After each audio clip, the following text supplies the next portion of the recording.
Welcome in, fellow summoners. Tonight, under the watchful eyes of the Rift, we shall dive into the legendary tales of Runeterra to guide you gently into the realm of dreams. Before we disappear behind the veil of dreams, take a moment to cast your support spell, tap the like button, and join our magical community by subscribing. Also, I'm curious what time it is in your corner of Runeterra, whether you're watching from the war halls of Noxus, the forests of Ionia, or the depths of the Shadow Isles. Share your location in the comments below. Your participation will be greatly appreciated and helps our magical community grow stronger. Now, the time for incantations has passed. Dim your lights, find your most comfortable position, and prepare to be transported to the world of champions and chaos as we dive into tonight's Chapter 1, The Philosophy of Balance. In the tranquil depths of Ionia's most sacred forests, where ancient trees whisper secrets older than memory and the veil between worlds grows thin as morning mist, there exists a philosophy so profound that it shapes the very fabric of existence itself. Tonight, as we settle into the gentle embrace of contemplation, let us explore the timeless wisdom of the Kinkou order and the man who bears the weight of cosmic equilibrium upon his shoulders, Shen, the Eye of Twilight. Imagine yourself walking along a narrow mountain path where cherry blossoms drift like snow through shafts of filtered sunlight. The air here carries something more than mere fragrance. It pulses with an energy that speaks to the deepest parts of your soul. This is the domain of the Kinkou, where balance is not merely a concept but a living, breathing truth that must be tended like the most delicate of gardens. Shen moves through this sacred landscape with the fluid grace of one who has spent a lifetime learning to read the subtle currents that flow between the material world and the realm of spirits. His presence brings a sense of profound stillness, not the absence of motion, but rather the perfect equilibrium that exists at the center of all movement. When he speaks, his words carry the weight of centuries of accumulated wisdom, each syllable carefully measured like drops of water that must neither overflow nor run dry. The philosophy that guides the Kinkou order rests upon a fundamental understanding that has taken generations to fully comprehend. The universe, in all its vast complexity, exists in a state of constant flux between opposing forces. Light and shadow, growth and decay, joy and sorrow, these are not enemies to be conquered, but partners in an eternal dance that must never be allowed to fall out of rhythm. The Kinkou serve as the guardians of this dance, the silent watchers who ensure that neither side grows too strong and threatens to overwhelm the delicate harmony that keeps all things in their proper place. For Shen, this responsibility began long before he understood its true magnitude. As a child, he would watch his father, the previous Eye of Twilight, move through their mountain sanctuary with the same measured grace that would one day become his own. The young Shen would observe how his father's every action seemed to ripple outward through invisible currents, how a gesture here or a word there could restore harmony to situations that lesser minds might not even recognize as being out of balance. The training of a Kinkou master begins not with the study of blade work or the memorization of ancient texts, but with the cultivation of perception itself. Shen learned to see beyond the surface of things, to recognize the patterns that connect all living beings in an intricate web of cause and effect. He discovered that a butterfly's wing beat in one corner of Ionia could eventually influence the growth of rice in distant valleys, that the dreams of sleeping children could affect the behavior of mountain spirits, and that the health of the natural world was inextricably linked to the emotional state of those who dwelt within it. This profound sensitivity to the interconnectedness of all things brings with it both great power and an almost unbearable weight of responsibility. Every decision Shen makes, every action he takes or chooses not to take, sends ripples through the cosmic order that he has sworn to protect. There are no simple choices in his world, no clear divisions between right and wrong, only the endless complexity of maintaining equilibrium in a universe that constantly threatens to tip toward chaos or stagnation. The Eye of Twilight. This title represents more than mere rank within the Kinkou hierarchy. It speaks to a unique way of seeing that exists at the boundary between day and night, between the world of form and the realm of pure spirit. Twilight is the time when shadows grow long and mysterious, when the familiar becomes strange, and the impossible seems suddenly within reach. In this liminal space, Shen has learned to perceive truths that remain hidden from those who dwell entirely in either the light or the darkness. His meditation practices take him deep into this twilight consciousness, where he can observe the flow of spiritual energy as clearly as others might watch water flowing in a stream. He sees how anger creates knots in the fabric of reality, how love can heal wounds that extend far beyond the physical, and how fear can open doorways that were meant to remain sealed. Through years of patient observation and careful intervention, he has developed an intuitive understanding of how to work with these forces rather than against them. The Kinkou monastery itself reflects this philosophy of balance in every detail of its construction. Built into the living rock of a mountain that stands at the convergence of several spiritual ley lines, the structure seems to grow from the earth itself rather than having been imposed upon it. Courtyards open to the sky alternate with chambers carved deep into the mountain's heart, creating a rhythm of exposure and shelter, of openness and protection. Gardens flow seamlessly into meditation halls, and training grounds transition naturally into spaces designed for quiet contemplation. Within these halls, Shen has spent countless hours in discussion with his fellow Kinkou masters, exploring the subtle philosophical questions that arise when one attempts to live according to the principles of perfect balance. How does one intervene in the affairs of the world without becoming attached to the outcome? When does protective action become controlling interference? How can one serve the greater good while respecting the individual's right to make their own choices, even when those choices may lead to suffering? These are not abstract philosophical puzzles, but practical challenges that Shen faces every day in his role as guardian of the balance. When political tensions threaten to erupt into violence, when magical experiments risk tearing holes in the fabric of reality, when ancient spirits grow restless and begin to encroach upon the mortal world, in all these situations and countless others, Shen must find ways to restore harmony without imposing his will through force. The art of the Kinkou involves working with such subtlety that those who benefit from their interventions often remain unaware that any intervention has taken place at all.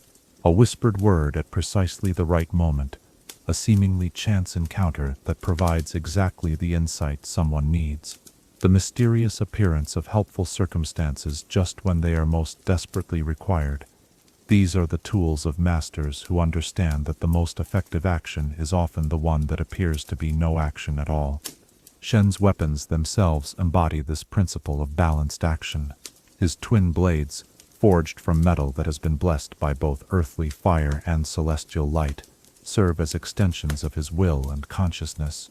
They are not instruments of destruction but tools of precise intervention, capable of cutting through the tangles of negative energy that can accumulate around people and places without causing harm to the underlying essence that these tangles obscure. When he draws these blades in the service of the balance, Shen enters a state of consciousness that transcends ordinary awareness. He becomes a conduit for the cosmic forces he serves. His personal will aligns so perfectly with the greater harmony that his actions flow with the same natural inevitability as water finding its way to the sea.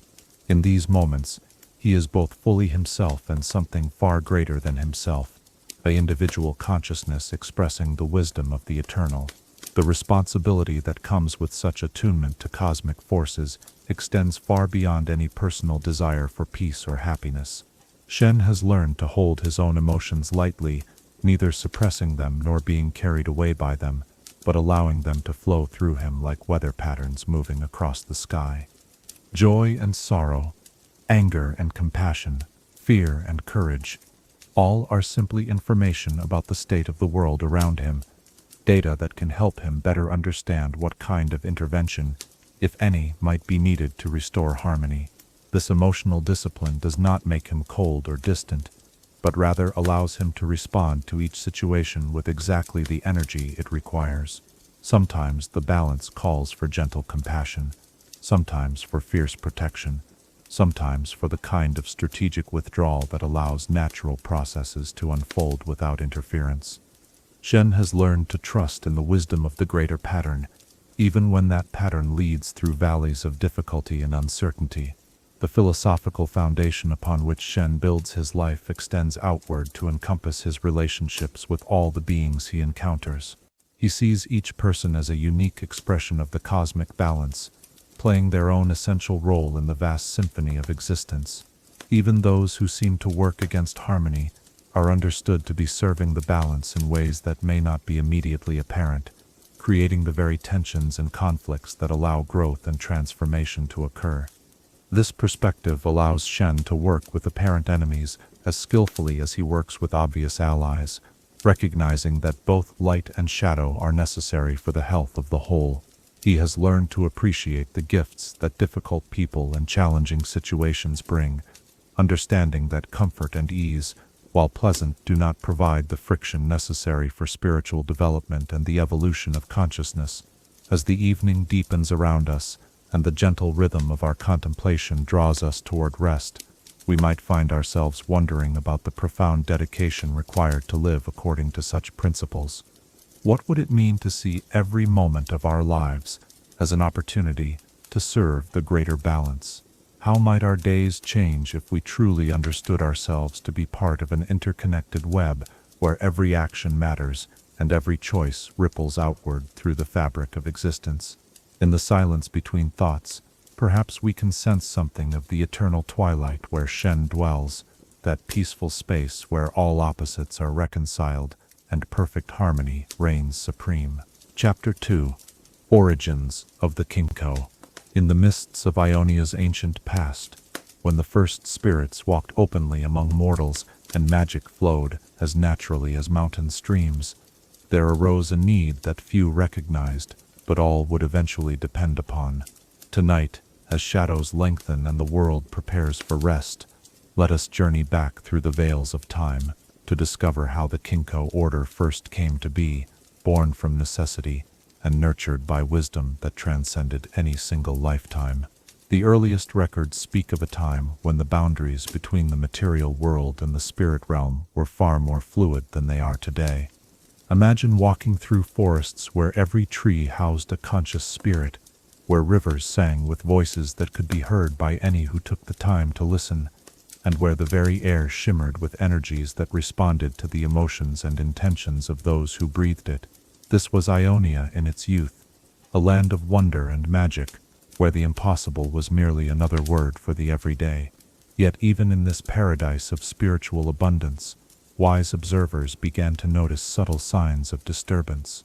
Certain regions would become oversaturated with magical energy, causing plants to grow into twisted, unnatural forms and animals to develop strange behaviors that disrupted the natural cycles of life and death. In other areas, the spiritual energy would drain away entirely, leaving behind patches of lifeless earth where nothing could grow, and even the most resilient spirits refused to dwell. The first proto-Kinkou were philosophers and mystics who recognized these imbalances as symptoms of a deeper problem. They understood that the free flow of energy between worlds, while beautiful and life-giving, required some form of conscious guidance to prevent it from accumulating in harmful patterns or dissipating beyond the point where it could sustain life. These early guardians were not yet organized into a formal order, but rather existed as scattered individuals who had independently arrived at similar insights about the nature of cosmic harmony. One figure stands out from these early chronicles, a woman known only as the First Watcher, whose given name has been lost to the passage of centuries, but whose wisdom forms the cornerstone of all Kinkou philosophy. She was said to possess an unusual gift for perceiving the flow of spiritual energy with such clarity that she could predict disturbances days or even weeks before they manifested in the physical world. Her journals, carefully preserved in the deepest vaults of the Kinkou monastery, describe a series of visions that came to her during a particularly intense period of meditation. In these visions, the First Watcher saw Ionia's future stretching out before her like a vast tapestry woven from threads of light and shadow. She witnessed periods of great harmony when the balance flowed smoothly and life flourished in abundance, But she also saw times of terrible chaos, when unchecked magical forces would tear through the land like storms, leaving devastation in their wake. Most troubling of all, she perceived that without conscious intervention, these periods of chaos would gradually become more frequent and more severe, until eventually the entire continent would be consumed by the very forces that had once given it life. The solution that emerged from her contemplation was both elegant and profound in its simplicity. Rather than attempting to control or suppress the natural flow of energy between worlds, which she recognized would be both impossible and ultimately harmful, the Guardians would learn to work with these forces as a skilled sailor works with wind and current. They would become masters of subtle intervention, capable of making tiny adjustments that would guide the great currents of cosmic energy along paths that supported life rather than destroying it. The first Watcher began gathering others who shared her vision and her unusual sensitivity to spiritual energies. These early recruits came from diverse backgrounds. Some were scholars who had spent years studying the theoretical aspects of magical forces. Others were practitioners of various martial arts who had learned to sense and work with the energy flows within their own bodies. And still others were simply individuals who possessed natural psychic gifts that allowed them to perceive things that remained hidden from ordinary sight. What united this disparate group was not their methods or their origins, but their shared recognition that the work they were undertaking was larger than any individual ego or personal ambition. They understood that becoming a guardian of the balance would require a fundamental transformation of consciousness, a willingness to set aside personal desires and align themselves completely with the greater harmony that they sought to protect. The training methods developed by these early Kinkou were revolutionary in their integration of physical, mental, and spiritual disciplines. Students learned to move their bodies with the same flowing precision that characterized the natural world, practicing martial arts forms that mimicked the movement of water, wind, and growing plants.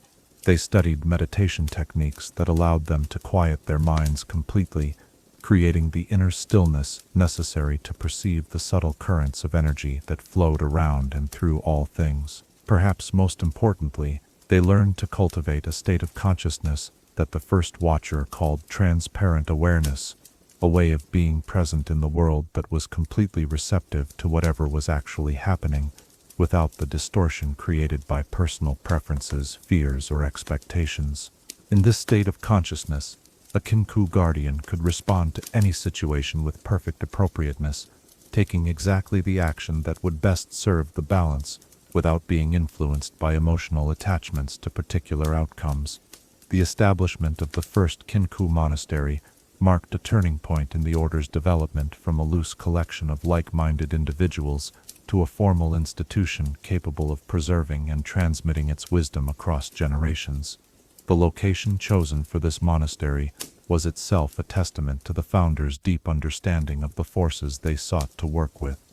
Built at the confluence of several major ley lines, the site provided natural access to the energy currents that connected different regions of Ionia, allowing the Guardians to monitor conditions across vast distances from a single central location.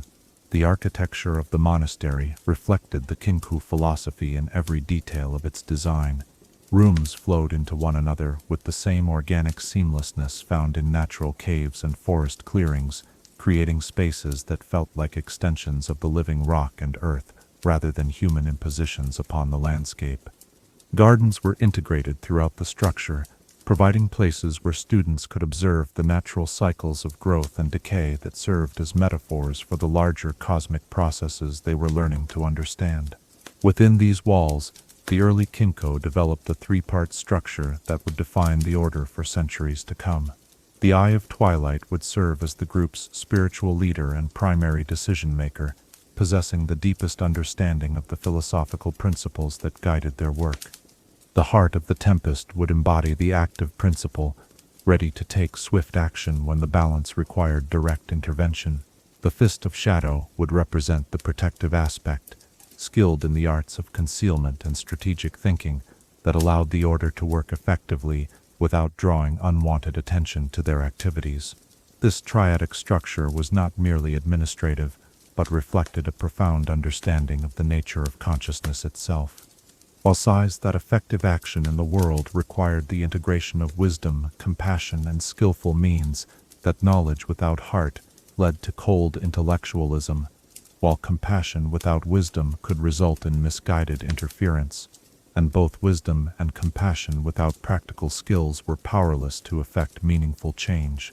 The early decades of the Kinkou order were marked by a series of subtle interventions that prevented what could have been catastrophic magical disasters. Working always from behind the scenes, the Guardians learned to identify and address imbalances before they could manifest as obvious crises.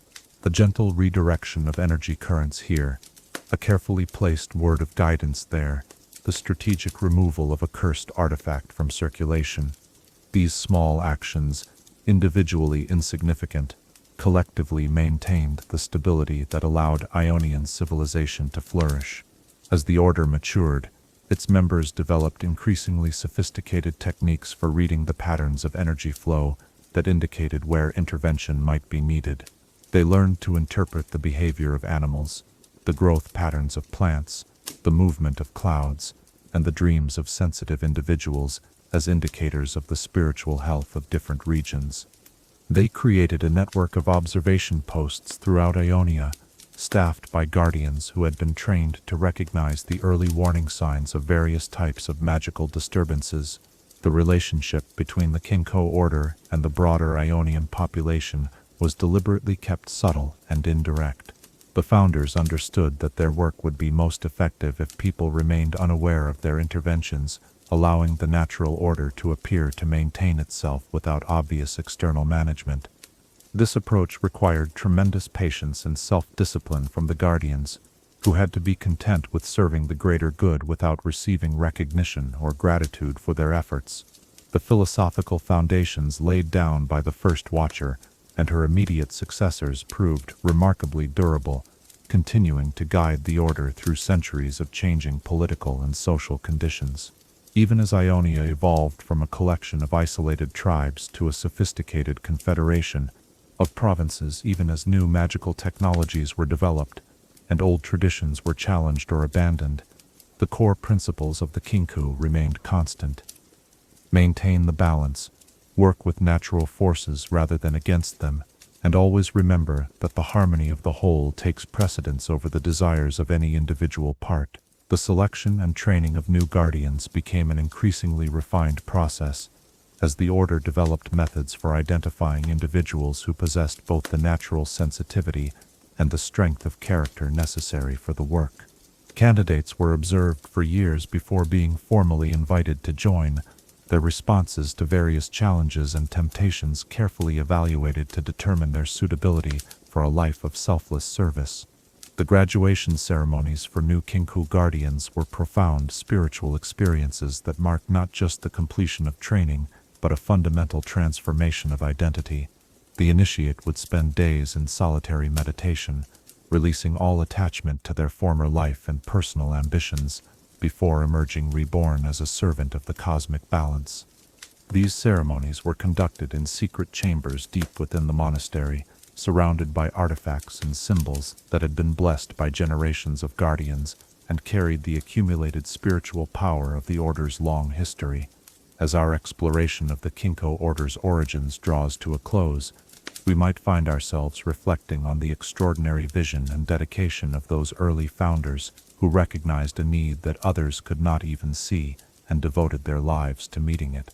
Their willingness to work always in the background, to serve without seeking credit, and to maintain their vigilance across generations speaks to a kind of nobility that transcends ordinary human ambition. In the quiet moments before sleep takes hold, perhaps we can appreciate the profound gift of those who choose to guard the balance that allows the rest of us to live in peace. Their silent watchfulness, a blessing we rarely pause to acknowledge, but could never truly live without. Chapter 3. The Eye of Twilight. In the gentle hours between day and night, when the world exists in that sacred space where certainties dissolve and deeper truths emerge, there walks a figure whose very essence embodies this liminal wisdom. Tonight, as we settle into the quiet contemplation that bridges waking and sleeping, let us explore the profound responsibility and ancient legacy that comes with bearing the title of Eye of Twilight, and how young Shen came to inherit a burden that would reshape not only his own destiny, but the fate of all who dwell within the delicate balance he was born to protect. The title of Eye of Twilight is not merely a position within the Kinkou order, but a sacred trust that extends back through an unbroken lineage of guardians, each one chosen not by ambition or political maneuvering, but by the cosmic forces themselves. The Eye serves as the order's spiritual compass, the one who perceives the subtle currents of energy that flow between worlds and translates those perceptions into the wisdom necessary to guide the Kinkou's interventions. To become the Eye of Twilight is to surrender one's individual will to something infinitely larger, to become a vessel through which the universe itself can work to maintain the harmony upon which all life depends. Shen's father, Kusho, had served as the Eye of Twilight for decades before his son's birth, and even as a child, Shen could sense the profound weight of responsibility that his father carried. Kusho moved through the world with a quality of presence that seemed to still the very air around him, his every gesture imbued with the kind of quiet authority that comes not from position or power, but from perfect alignment with natural law. When he spoke, which he did sparingly, his words carried the accumulated wisdom of all who had held the title before him, each syllable carefully chosen to serve the greater balance. The training of an Eye of Twilight begins not with formal instruction, but with simple observation. As a young boy, Shen would follow his father through the monastery's halls and gardens, watching how Kusho interacted with students, fellow masters, and the countless visitors who came seeking guidance or resolution to problems that ordinary wisdom could not solve. He learned to recognize the subtle signs that indicated when his father was entering the deep meditative state that allowed him to perceive the spiritual dimensions of whatever situation he was addressing. During these early years, Shen began to understand that the Eye of Twilight operates primarily through a form of consciousness that exists beyond ordinary thinking. Where most people approached problems through analysis and reasoning, his father seemed to simply know what needed to be done, his understanding arising spontaneously from a source that lay deeper than thought. This intuitive wisdom allowed him to see patterns and connections that remained invisible to others, to perceive the spiritual roots of conflicts that manifested in the physical world, and to identify the precise interventions that would restore harmony without creating new disturbances. The formal education of a future Eye of Twilight encompasses disciplines that most people would never imagine could be related to spiritual leadership. Shen studied astronomy and geography, learning to recognize how the movements of celestial bodies affected the flow of magical energies across different regions. He practiced traditional medicine and herbalism, understanding that the health of individual bodies often reflected larger imbalances in the spiritual environment. He learned multiple languages and studied the customs of various cultures, recognizing that effective communication required the ability to speak to each person in terms they could understand and accept. Perhaps most challenging of all, Shen learned to cultivate what his teachers called ego transparency, the ability to act in the world without being driven by personal desires, fears, or attachments. This did not mean becoming emotionless or indifferent, but rather learning to hold his emotions lightly, allowing them to inform his understanding without controlling his actions. He practiced observing his own thoughts and feelings with the same detached compassion he would eventually bring to observing the conflicts and struggles of others. The meditative practices required of an Eye of Twilight are unlike those found in any other tradition. Where most forms of meditation seek to achieve states of peace or enlightenment for the practitioner's own benefit, the Eye's meditation is always directed outward, toward sensing and understanding the condition of the greater whole. Shen learned to enter states of consciousness where his individual awareness expanded to encompass entire regions, feeling the spiritual health of forests and rivers, cities and villages, as directly as he might feel the condition of his own body. In these expanded states of awareness, Shen discovered that he could perceive the intricate web of relationships that connected all living beings.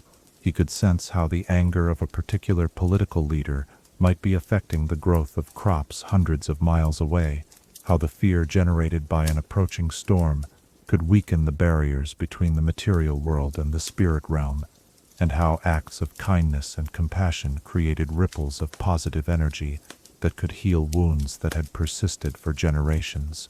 The most profound aspect of Shen's training involved learning to work with the principle of twilight itself, that sacred space between opposites where apparent contradictions are resolved and deeper truths emerge. Twilight is neither day nor night, but contains elements of both, just as the Eye of Twilight must be able to work with both, the light of conscious awareness and the shadow of the unconscious depths. In this liminal space, solutions become visible that cannot be perceived from within either extreme. As Shen matured in his understanding and abilities, he began to accompany his father on missions that required the direct intervention of the Eye of Twilight. These experiences taught him that the Order's work often involved making decisions that appeared contradictory or even harmful to those who could only see the immediate consequences, sometimes maintaining the balance required, allowing certain conflicts to unfold naturally, even when intervention could prevent immediate suffering, because premature resolution would prevent the deeper learning and growth that the situation was meant to catalyze. The relationship between Shen and his childhood friend Zed became increasingly complex as both young men progressed in their training. While Shen was being prepared for the contemplative and philosophical demands of spiritual leadership, Zed demonstrated exceptional talent in the more active and aggressive aspects of ninja training. The two friends often sparred together, their complementary abilities creating a dynamic partnership that seemed to embody the very balance that the Kinkou Order sought to maintain in the larger world. However, Shen began to notice troubling changes in his friend's approach to their shared studies, where the Kinkou way emphasized patience, acceptance, and working with natural forces. Zed seemed increasingly drawn to techniques that involved imposing his will upon situations through force or manipulation. During meditation sessions, Zed would become restless and impatient, unable to settle into the deep stillness that the practices required. In discussions of philosophy, he would argue for more direct and aggressive interventions, questioning whether the Order's subtle approach was adequate to address the growing threats that Ionia faced. The responsibilities of the Eye of Twilight extend far beyond the Kinkou Order itself to encompass a kind of spiritual guardianship over all of Ionia. Shen learned that previous holders of the title had been called upon to mediate disputes between provinces, to provide guidance during natural disasters, and even to serve as unofficial advisors to political leaders who recognized the value of the Order's wisdom. This broader role required developing skills in diplomacy and statecraft that complemented the more esoteric aspects of his training. One of the most challenging aspects of preparing to become the Eye of Twilight involved learning to work with the spiritual artifacts and sacred sites that were integral to the Order's effectiveness. The monastery contained objects that had been blessed by generations of masters, their accumulated spiritual energy making them powerful tools for those who knew how to work with them properly. Shen learned to attune himself to these artifacts, allowing their stored wisdom to enhance his own perceptions and abilities. The sacred sites, scattered throughout Ionia, required even more delicate handling. These were places where the barriers between worlds were naturally thin, making them both valuable resources for those who sought to work with spiritual energies and potential sources of danger if their power was misused or allowed to become unbalanced. Shen learned to visit these sites regularly, monitoring their condition and performing the subtle rituals necessary to maintain their stability. As the time approached for Shen to formally inherit his father's role, the training intensified to include direct transmission of the deepest secrets of the Kinkou tradition. These were insights that could not be communicated through words or books, but had to be passed directly from consciousness to consciousness through a process that was part initiation and part spiritual ordeal. During these sessions, Shen experienced visions and revelations that revealed the true scope of the responsibility he was accepting. He saw the threads of causation that connected every action to its ultimate consequences, witnessing how seemingly minor interventions could prevent catastrophes that would not manifest for decades or even centuries. He experienced the weight of making decisions that affected the lives of countless beings who would never know that such decisions had been made on their behalf. Most profoundly, he came to understand that serving as the Eye of Twilight meant accepting a form of loneliness that few could comprehend. The isolation that comes from seeing so clearly and deeply that communication with others becomes increasingly difficult. The formal ceremony that marked Shen's assumption of the title took place during an actual twilight, as the sun set behind the mountains and the first stars appeared in the darkening sky. In the presence of the other Kinkou masters, and surrounded by the accumulated spiritual power of the monastery's sacred spaces, Shen felt the mantle of responsibility settle upon his shoulders like a garment woven from the fabric of the universe itself. In that moment, he ceased to be merely an individual seeking his own spiritual development and became instead a focal point through which cosmic forces could work to maintain the delicate harmony that sustains all life. The transformation was not merely symbolic, but involved a fundamental alteration in the nature of his consciousness. Where before he had practiced expanding his awareness to encompass larger and larger circles of perception, now this expanded awareness became his natural state. He could no longer simply choose when to be sensitive to the spiritual condition of his environment. That sensitivity had become a permanent aspect of his being, as constant and unavoidable as breathing. With this transformation came both tremendous gifts and equally tremendous burdens. Shen found that he could perceive solutions to complex problems almost instantaneously, his enhanced awareness allowing him to see patterns and possibilities that remained hidden from others. He could sense the approach of disturbances in the spiritual environment days or weeks before they manifested as observable events, giving the Kinkou order unprecedented ability to prevent crises through timely intervention. Yet this same sensitivity meant that Shen could no longer ignore or avoid the suffering and imbalance that existed throughout the world. Every act of cruelty, every moment of despair, every instance of the strong preying upon the weak registered in his consciousness like physical pain. Learning to carry this burden without being overwhelmed by it required developing reserves of compassion and equanimity that few human beings ever need to cultivate. The early years of Shen's tenure as the Eye of Twilight were marked by a series of challenges that tested every aspect of his training and preparation. Political tensions between different Ionian provinces threatened to erupt into open warfare, requiring subtle interventions to redirect aggressive energies into more constructive channels. Magical experiments conducted by ambitious sorcerers created instabilities in the spirit realm that had to be carefully corrected before they could spread and cause wider damage. Ancient spirits, disturbed by the changing conditions in the mortal world, began to encroach upon human settlements in ways that required delicate negotiation rather than forceful expulsion. Through each of these challenges, Shen learned to trust in the wisdom that flowed through him rather than relying on his own limited understanding. He discovered that the solutions that emerged from the Twilight consciousness were invariably more elegant and effective than anything he could have devised through ordinary thinking. This required a kind of faith that went beyond intellectual belief, a willingness to act on insights whose logic might not become apparent until much later, if ever. As we reflect upon the profound journey that transformed young Shen into the Eye of Twilight, we might find ourselves contemplating the nature of true responsibility and the price of spiritual wisdom. What does it mean to see so clearly that ordinary human concerns become secondary to the vast patterns that govern the universe? How does one maintain hope and compassion when bearing witness to suffering that extends far beyond what any individual can heal?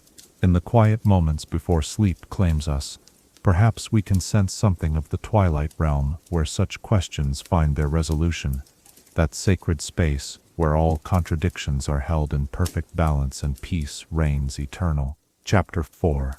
The Spirit Realm Connection. Beyond the veil of ordinary perception, where thoughts take form and emotions paint the landscape in hues of living light, there exists a realm that interpenetrates our physical world, yet remains largely invisible to those who have not learned to see with inner eyes. Tonight, As we journey deeper into the mysteries that guide Shen's eternal vigil, let us explore the profound connection between the material plane and the spirit realm, that ethereal dimension where the Kinkou order performs some of its most crucial and delicate work in maintaining the cosmic balance that sustains all existence. The spirit realm exists, not as a distant place, but as a parallel layer of reality that occupies the same space as our familiar world, separated only by the limitations of ordinary consciousness. Imagine walking through a familiar forest and suddenly becoming aware that every tree, every stone, every stream possesses not only its physical form, but also a spiritual essence that glows with its own inner light. The spirit realm is this hidden dimension made visible, where the true nature of all things reveals itself to those who have developed the perception to witness it. For Shen, the ability to perceive and navigate the spirit realm is not merely an unusual talent, but an essential aspect of his role as the Eye of Twilight. The spiritual health of any region, the presence of imbalances that threaten to manifest as physical disasters, the movements of entities that exist primarily in non-material form, all of these can only be properly understood through direct observation of the spirit realm itself. Like a physician who must examine not only the visible symptoms, but also the underlying causes of illness, Shen must be able to see beyond surface appearances to the spiritual dynamics that drive all manifestation. The connection between the two realms operates according to principles that require years of study to fully comprehend. Every thought, every emotion, every action in the physical world creates corresponding patterns in the spirit realm, while changes in the spiritual dimension inevitably flow back to influence material reality. This constant exchange means that the Kinkou order's work of maintaining balance must encompass both dimensions simultaneously, addressing disturbances wherever they originate, while preventing them from cascading between realms in ways that could amplify their harmful effects. Shen's early training in spirit realm perception began with simple exercises designed to expand his awareness beyond the purely physical. He learned to soften his visual focus until the solid boundaries of objects became permeable, revealing the energy patterns that underlay all form. He practiced breathing techniques that altered his consciousness in subtle ways, allowing him to perceive layers of reality that normally remained hidden. Most importantly, he learned to quiet the constant chatter of his analytical mind, creating the inner stillness necessary to receive impressions from dimensions beyond ordinary thought. The process of learning to navigate the spirit realm safely required understanding its unique properties and potential dangers. Unlike the physical world, where objects maintain consistent forms and locations, the spirit realm is fluid and responsive to consciousness itself. A thought of fear could instantly manifest as a threatening landscape, while feelings of peace and harmony would transform the environment into gardens of indescribable beauty. For those unprepared for this responsiveness, the spirit realm could become a maze of illusions generated by their own unconscious fears and desires. Shen learned to enter the spirit realm with the same careful preparation that a mountain climber brings to a dangerous ascent. He would spend hours in meditation, achieving a state of perfect emotional equilibrium before making the transition from ordinary to expanded awareness. His consciousness, purified of personal attachments and reactive emotions, could move through the spiritual dimension without creating disturbances that might interfere with his observations or endanger other beings who dwelt in that realm. The inhabitants of the spirit realm range from simple nature spirits that embody the essential qualities of particular places to complex entities that have evolved over centuries of existence in purely spiritual form. Shen discovered that many of these beings served important functions in maintaining the health of both realms, carrying messages between different regions, cleansing negative energies that might otherwise accumulate and stagnate, and serving as guardians for sacred sites, where the barriers between worlds were particularly thin. Building relationships with these spirit realm inhabitants became a crucial aspect of Shen's work as the Eye of Twilight. Unlike humans, who often approached spiritual matters with fear or attempts at domination, spirit beings responded most favorably to those who demonstrated genuine respect for their nature and purposes. Shen learned to communicate with them not through words, but through direct transmission of intention and understanding, sharing information about conditions in both realms and coordinating efforts to address imbalances before they could cause serious harm. Some of the most important work of the Kinkou order takes place at the intersection points where the two realms naturally connect. These are locations where the spiritual energy of the earth is particularly concentrated, creating doorways through which beings and influences can move more easily between dimensions. While these sites are valuable resources for those who know how to work with them properly, they also represent potential vulnerabilities where negative forces from either realm could gain access to areas where they might cause damage. Shen's responsibilities include regular monitoring of these intersection points, ensuring that the natural barriers between realms remain intact and that the flow of energy through these portals maintains the proper balance. This work requires extraordinary sensitivity, as the adjustments needed are often so subtle that they would be imperceptible to anyone lacking his level of training and perception. A slight shift in the resonance of a particular site, a gentle redirection of energy currents, the placement of protective symbols that would help maintain stability. These seemingly minor interventions could prevent catastrophes that might otherwise devastate entire regions. The spirit realm also serves as a repository for the accumulated wisdom and experience of all who have lived before. Shen discovered that he could access this vast storehouse of knowledge when facing particularly challenging situations, drawing upon the insights of previous Eyes of Twilight and other masters who had devoted their lives to understanding the deeper mysteries of existence. This connection to ancestral wisdom provided not only practical guidance, but also the emotional support necessary to carry the enormous responsibilities of his position. One of the most challenging aspects of working in the spirit realm involves dealing with entities that have become corrupted or imbalanced through exposure to negative energies. These beings, once benevolent guardians or nature spirits, could become sources of disturbance that affected both realms if their condition was not addressed. Shen learned techniques for spiritual healing that involved not destruction or banishment, but rather the patient restoration of these entities to their original nature, cleansing away the accumulated negativity that had distorted their essence. The emotional and psychological demands of spirit realm work required Shen to develop reserves of stability and compassion that went far beyond ordinary human capacity. In the spirit realm, every fear, every unresolved trauma, every moment of self-doubt could manifest as external obstacles or threatening entities. Only by achieving a state of complete inner peace and self-acceptance could he navigate this dimension safely and effectively. The connection between the Kinkou order and the spirit realm extends beyond individual practice to encompass the monastery itself, which was built at a location where the barriers between worlds are naturally thin. This proximity allows the order's masters to monitor spiritual conditions across vast distances, but it also means that the monastery serves as a kind of anchor point that helps maintain stability in both realms. The daily practices of the Kinkou members, their meditations and rituals, their cultivation of harmony and balance, all contribute to a field of positive energy that radiates outward from the monastery to influence the spiritual health of the entire region.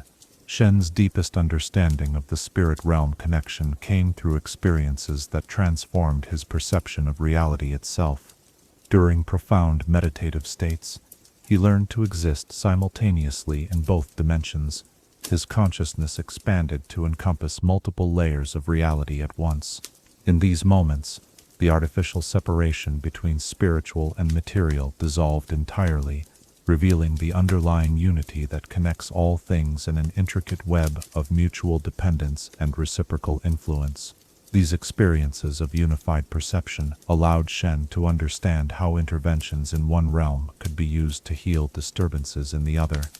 A ritual performed in the spirit realm could help resolve conflicts in the physical world by addressing their spiritual roots, while acts of compassion and wisdom in the material dimension could clear away negative energies that had accumulated in spiritual space. This understanding enabled him to work with unprecedented efficiency, addressing problems at their source rather than merely treating their symptoms. The responsibility of serving as a bridge between realms also brought Shen into contact with prophecies and visions that revealed potential futures based on current spiritual conditions. In the spirit realm, time itself operates differently, allowing glimpses of probable outcomes that could be either encouraged or prevented through appropriate action in the present moment. These prophetic insights guided many of the Kinkou Order's most important interventions, helping them prepare for challenges that might not manifest in the physical world for years or even decades. Working with the spirit realm also revealed the true scope of the interconnectedness that the Kinkou philosophy emphasized. Shen could see how actions taken in one corner of Ionia created ripple effects that eventually influenced conditions in distant provinces, how the emotional state of individuals affected the spiritual health of entire communities, and how the health of the natural world was inextricably linked to the consciousness of those who lived within it. This comprehensive understanding reinforced his commitment to the Kinkou way, demonstrating beyond any doubt that the Order's work of maintaining balance was not merely philosophical but absolutely essential for the well-being of all life. The tools and techniques that Shen employs in his spirit realm work have been refined over generations of Kinkou practice. Certain meditation postures that help align the physical and spiritual bodies, specific breathing patterns that facilitate the transition between states of consciousness, sacred symbols that provide protection and focus during spiritual travel. All of these represent accumulated wisdom that has been tested and proven through centuries of practical application. Perhaps most importantly, Shen learned that effective work in the spirit realm requires maintaining perfect balance between engagement and detachment. He must be fully present and responsive to what he encounters, yet never allow himself to become entangled in the dramas and conflicts that he observes. This requires a quality of consciousness that is simultaneously compassionate and objective, involved yet serene, active yet at peace. The healing work that Shen performs in the spirit realm often has immediate and visible effects in the physical world. Regions that had been suffering from unexplained blight or disease would begin to recover once the spiritual imbalances underlying these conditions were addressed. Communities torn by conflict would find themselves naturally gravitating toward reconciliation once the negative energies fueling their disputes were cleansed away. Natural disasters that seemed inevitable would mysteriously fail to manifest once the spiritual tensions that might have triggered them were resolved. As our exploration of the spirit realm connection draws toward its close, we might find ourselves marveling at the vast invisible dimensions of existence that surround us at every moment. How different our daily lives might be if we could perceive even a fraction of the spiritual activity that constantly interpenetrates our physical experience. What wisdom might we gain if we could see how our thoughts and emotions contribute to the great web of spiritual energy that connects all living beings? In the gentle silence that precedes sleep, perhaps we can sense something of that luminous realm where thoughts become landscapes and love manifests as light itself, that sacred dimension where Shen walks as guardian and guide, maintaining the delicate balance upon which our very existence depends. Chapter 5. The Great Betrayal. In the sacred halls, where brotherhood once flourished and shared purpose bound hearts together like unbreakable chains, there came a moment when shadows began to whisper of forbidden power, and the very foundations of trust cracked beneath the weight of growing ambition. Tonight, as we delve into one of the most painful chapters in the Kinkou Order's long history, let us explore how the deepest bonds of friendship can become the source of the greatest betrayals, and how Zed's fall from grace would forever alter the course of both his own destiny and that of his childhood friend, Shen. The friendship between Shen and Zed had been forged in the innocent days of their youth, when both boys arrived at the Kinkou monastery as eager students ready to dedicate their lives to the ancient principles of balance and harmony. They trained together, meditated side by side, and shared the countless small adventures that bind young hearts in bonds that seem destined to last forever.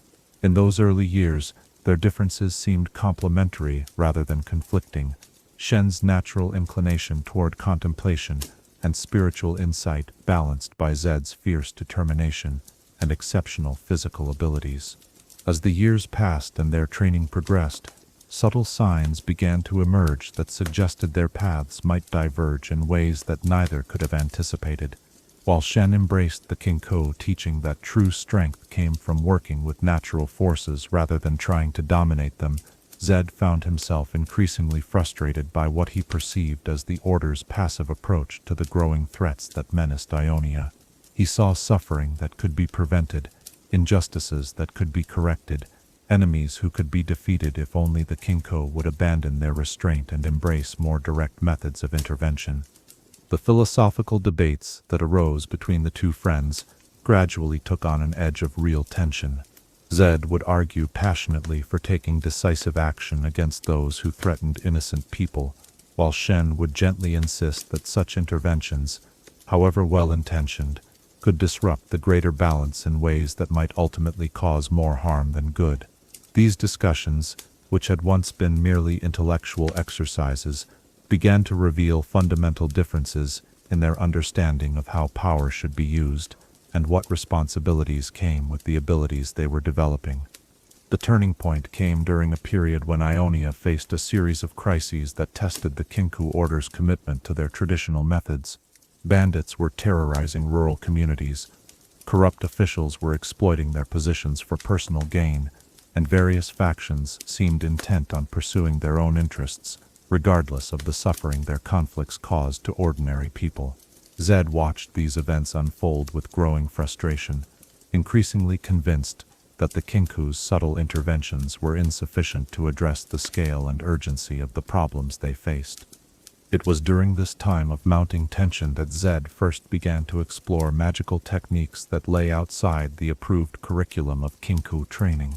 He spent long hours in the monastery's libraries, seeking out obscure texts that described more aggressive applications of spiritual energy.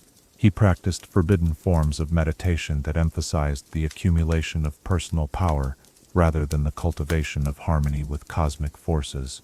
Most dangerously of all, he began to experiment with shadow magic, techniques that drew their power from the darker aspects of human nature rather than from the balanced flow of natural energies. The masters of the Kinkou Order were not blind to these developments, but their response reflected the same patient, non-confrontational approach that characterized all their dealings with imbalance. Rather than directly forbidding Zed's explorations or punishing him for his transgressions, they attempted to guide him back toward the proper path through gentle counseling and increased supervision. They hoped that his natural intelligence and underlying good intentions would eventually lead him to recognize the dangers inherent in the path he was pursuing. Shen found himself caught in an increasingly difficult position as he watched his closest friend drift further and further from the principles they had both sworn to uphold. His loyalty to Zed warred with his duty to the Order, while his growing understanding of the cosmic forces they served made him acutely aware of the spiritual dangers that Zed's experiments were creating. The shadow energies that his friend was learning to manipulate left traces in the spirit realm that Shen could perceive with his enhanced awareness, dark tendrils of corrupted energy that seemed to reach out like grasping fingers toward other sources of power. The crisis that would ultimately shatter their friendship forever began with an attack on a village that lay under the nominal protection of the Kinkou Order. A group of bandits, emboldened by the apparent passivity of the mysterious guardians, had decided to make an example of the settlement by conducting a particularly brutal raid.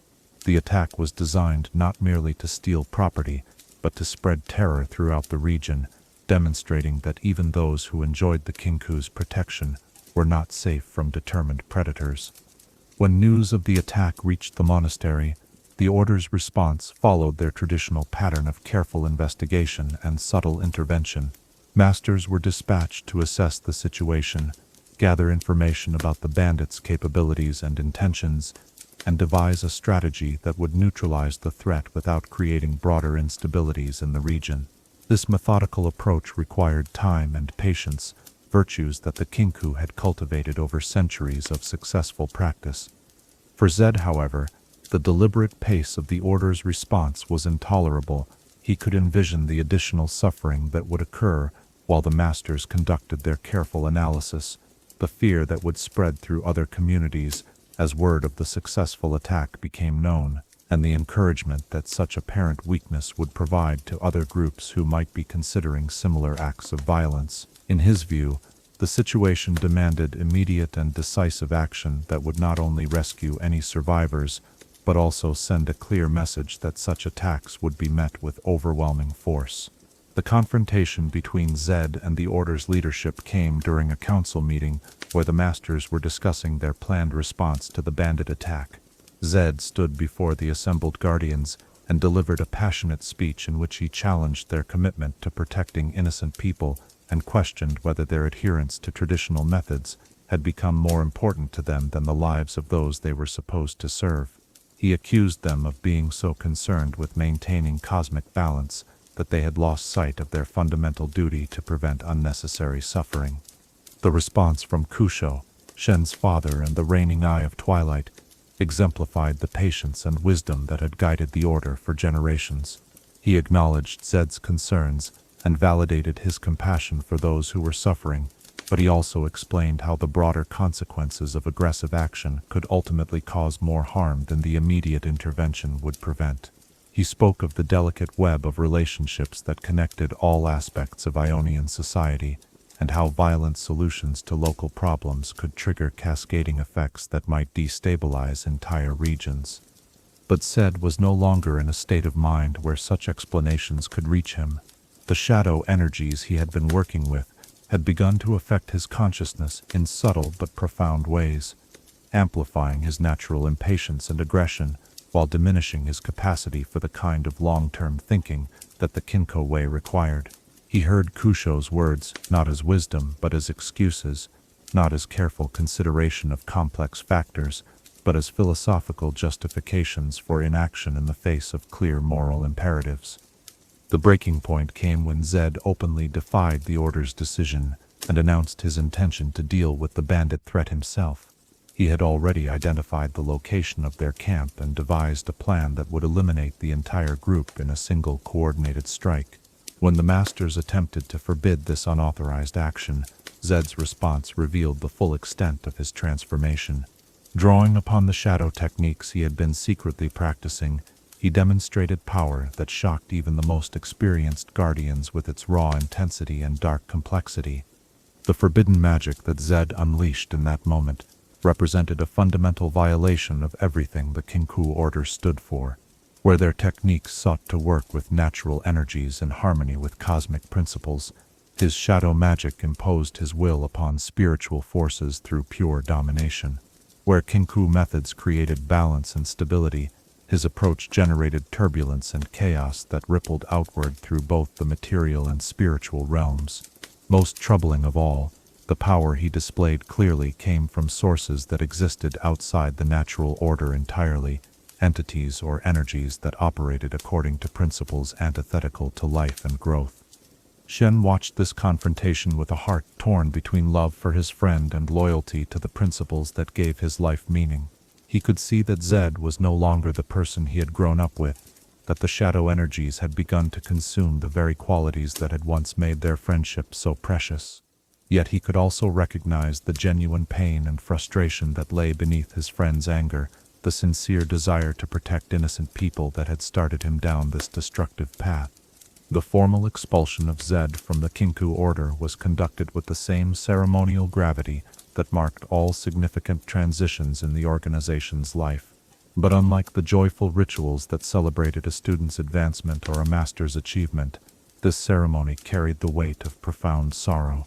The bonds that connected Zed to the Order's spiritual community were formally severed. His access to the monastery's sacred spaces was revoked, and his name was removed from the records that honored those who had dedicated their lives to serving the balance. For Shen, the loss of his childhood friend represented a wound that would never fully heal. He understood intellectually why the Order's leadership had been forced to take such drastic action, and his expanded awareness allowed him to perceive the spiritual damage that Zed's continued presence would have caused to the monastery's carefully maintained harmony. Yet this understanding could not diminish the emotional pain of watching someone he loved transform into something unrecognizable. or the guilt that came from wondering whether he might have done something different to prevent this tragic outcome. The aftermath of Zed's departure created ripples throughout the Kinkou community that would persist for years to come. Younger students questioned whether the Order's methods were truly adequate to address the challenges facing Ionia, while some of the more traditional masters worried that their ancient practices might need to be modified to prevent similar defections in the future. The very foundations of Kinkou philosophy came under scrutiny as members struggled to understand how someone who had once shown such promise could fall so completely from the path of balance and harmony.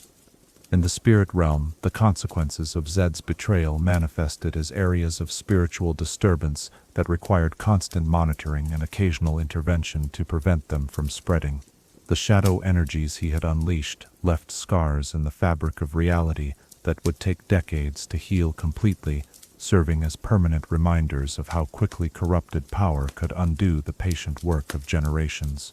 Shen found himself spending increasingly long periods in meditation, working to cleanse these spiritual wounds, while struggling to maintain his own emotional equilibrium in the face of such devastating loss.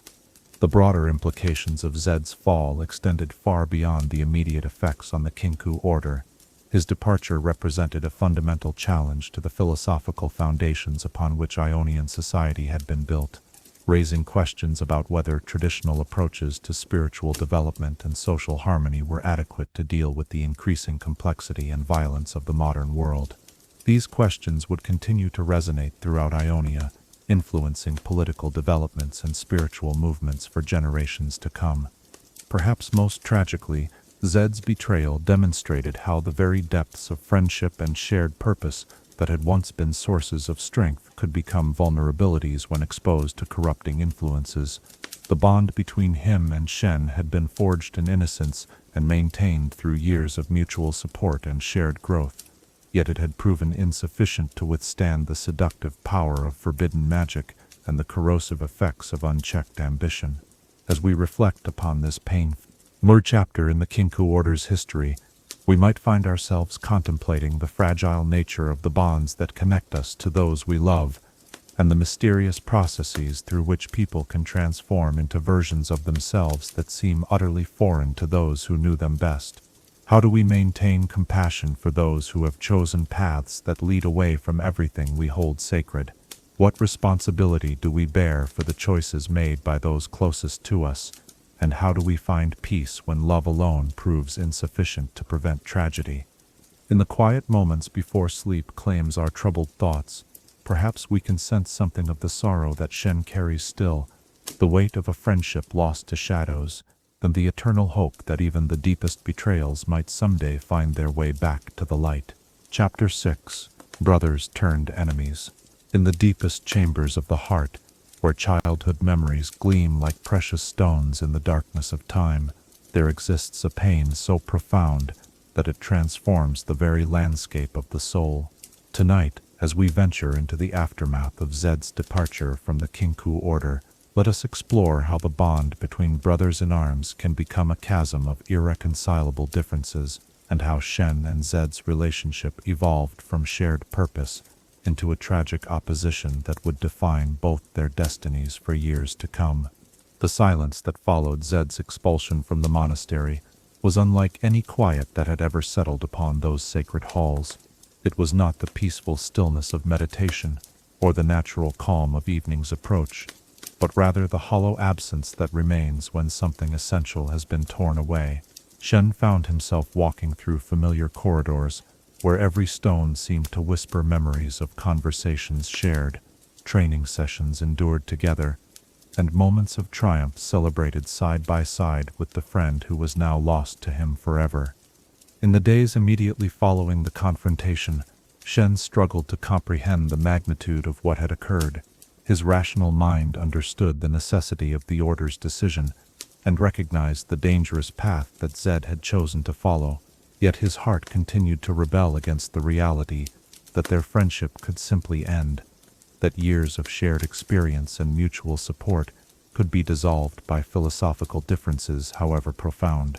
He found himself listening for footsteps that would never again approach his door, looking for a familiar figure in places where only memories remained. The first reports of Zed's activities after leaving the Kinkou began to filter back to the monastery within weeks of his departure. Instead of seeking to reconcile with the order or attempting to find redemption through solitary practice, Zed had embraced his exile with a determination that both impressed and horrified those who learned of his actions. He had begun gathering followers, other students and masters who had grown dissatisfied with traditional Ionian approaches to spiritual development and combat training. These early recruits to what would eventually become the Order of Shadow came from diverse backgrounds, united primarily by their shared frustration with what they perceived as the excessive passivity of established martial and spiritual traditions. Some were former Kinkou students who had left the order under various circumstances.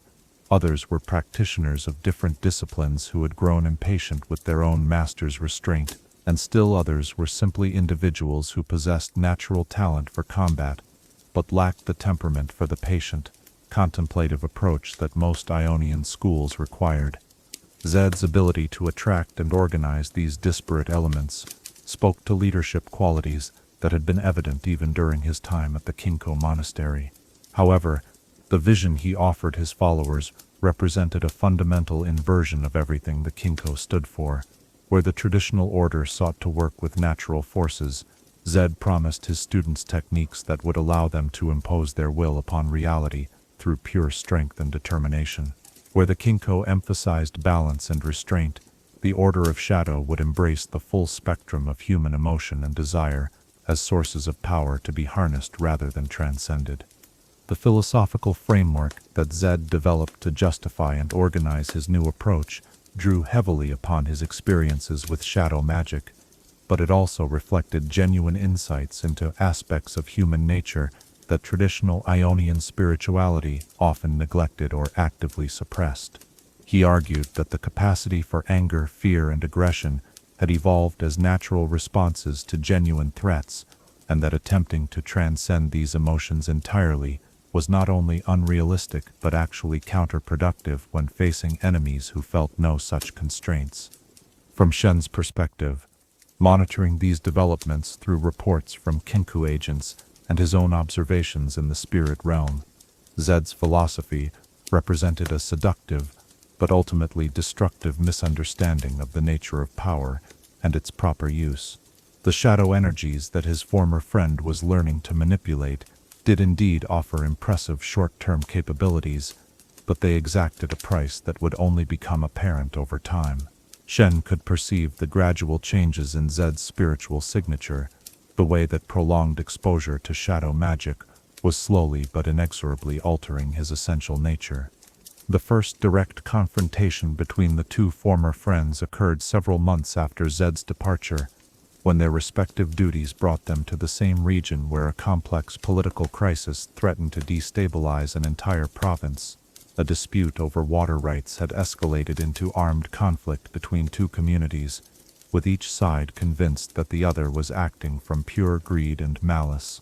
The situation required precisely the kind of delicate intervention that the Kinkou order had perfected over centuries: patient negotiation, careful investigation of underlying causes, and subtle adjustments to the spiritual energies that were amplifying the antagonism between the groups.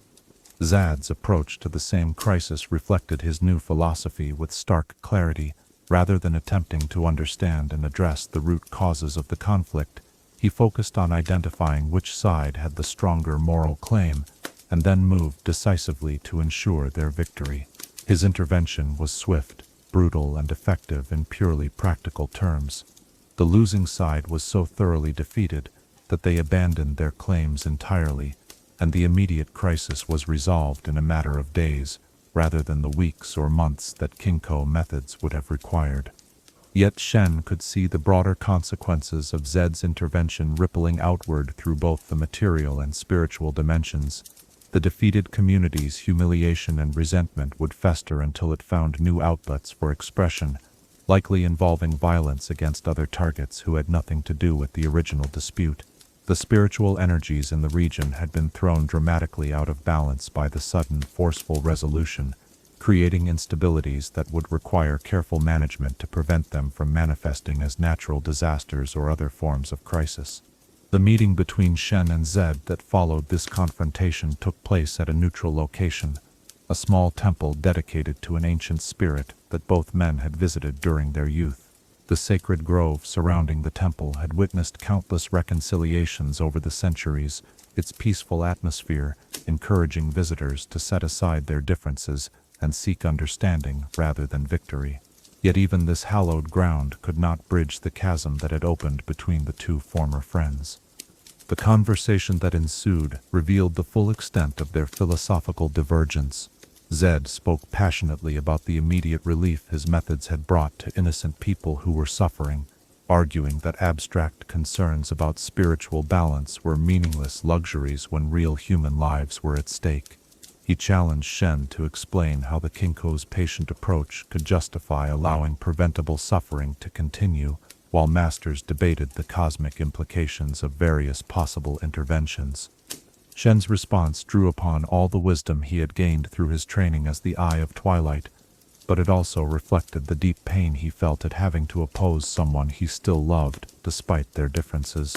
He spoke of the interconnectedness of all things, of how actions taken in isolation from their broader context inevitably created new problems, even as they solved immediate ones.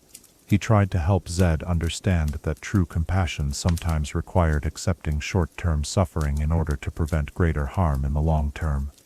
Yet both men could sense that they were speaking different languages, even though they used the same words.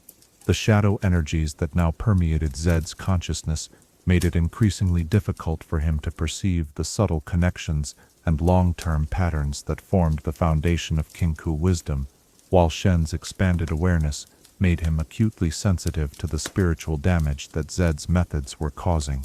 They were no longer simply disagreeing about tactics or philosophy. They had become fundamentally different kinds of beings, with incompatible ways of perceiving and interacting with reality. The moment when their friendship finally shattered completely came not through dramatic confrontation, but through a quiet recognition that they could no longer understand each other in any meaningful way. As they sat in the temple grove where they had once shared dreams of serving Ionia together, both men realized that the person they had loved no longer existed. Zed saw in Shen a naive idealist whose commitment to abstract principles prevented him from taking effective action when action was most needed.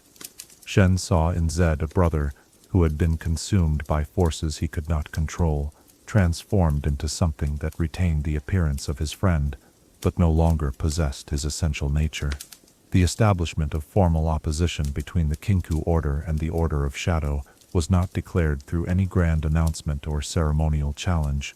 Instead, it emerged gradually through a series of incidents in which the two organizations found themselves working at cross purposes, each attempting to serve what they believed to be Ionia's best interests, while undermining the other's efforts.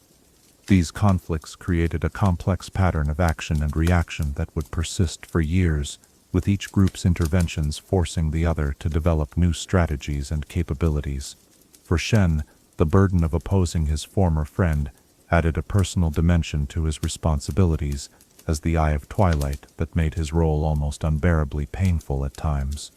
Every decision he made had to take into account not only its effects on the cosmic balance, but also the likelihood that Zed would attempt to counter it in ways that could amplify rather than resolve whatever crisis was at hand. He found himself playing an elaborate game of strategic anticipation, trying to predict and prevent moves by someone whose thinking patterns he had once understood intuitively, but who had now become as alien as any enemy. The spiritual consequences of this ongoing opposition created disturbances in the spirit realm that required constant vigilance to prevent them from manifesting as physical disasters. The clash between Kinkou methods and shadow techniques generated energetic turbulence that could affect weather patterns, agricultural cycles, and even the migration routes of animals across vast distances. Shen spent increasing amounts of time in deep meditation, working to contain and neutralize these effects while struggling to maintain his own emotional equilibrium in the face of such personal and professional stress. The broader Ionian community gradually became aware that some kind of conflict was developing between different factions of their spiritual guardians, though few understood the true nature or scope of the opposition. Rumors began to circulate about mysterious figures who served the darkness as opposed to those who worked for the light, stories that reflected genuine intuitive awareness of the cosmic drama being played out largely beyond ordinary perception. These rumors added another layer of complexity to both organizations' work, as they had to account for public expectations and fears that might not accurately reflect their actual purposes or methods. Individual members of both orders found themselves caught between personal loyalties and institutional commitments as the conflict deepened. Some Kinkou students struggled with doubts about whether their master's restrained approach was adequate to address the challenges facing Ionia, while certain followers of Zed began to question whether the power they were gaining through shadow techniques was worth the psychological and spiritual costs they were discovering. These internal tensions created additional instabilities that both Shen and Zed had to manage while pursuing their larger strategic objectives. The evolution of their fighting styles reflected the fundamental differences in their approaches to power and its use. Shen's techniques became increasingly focused on protection and redirection, developing methods that could neutralize shadow magic without employing destructive force that might create new imbalances.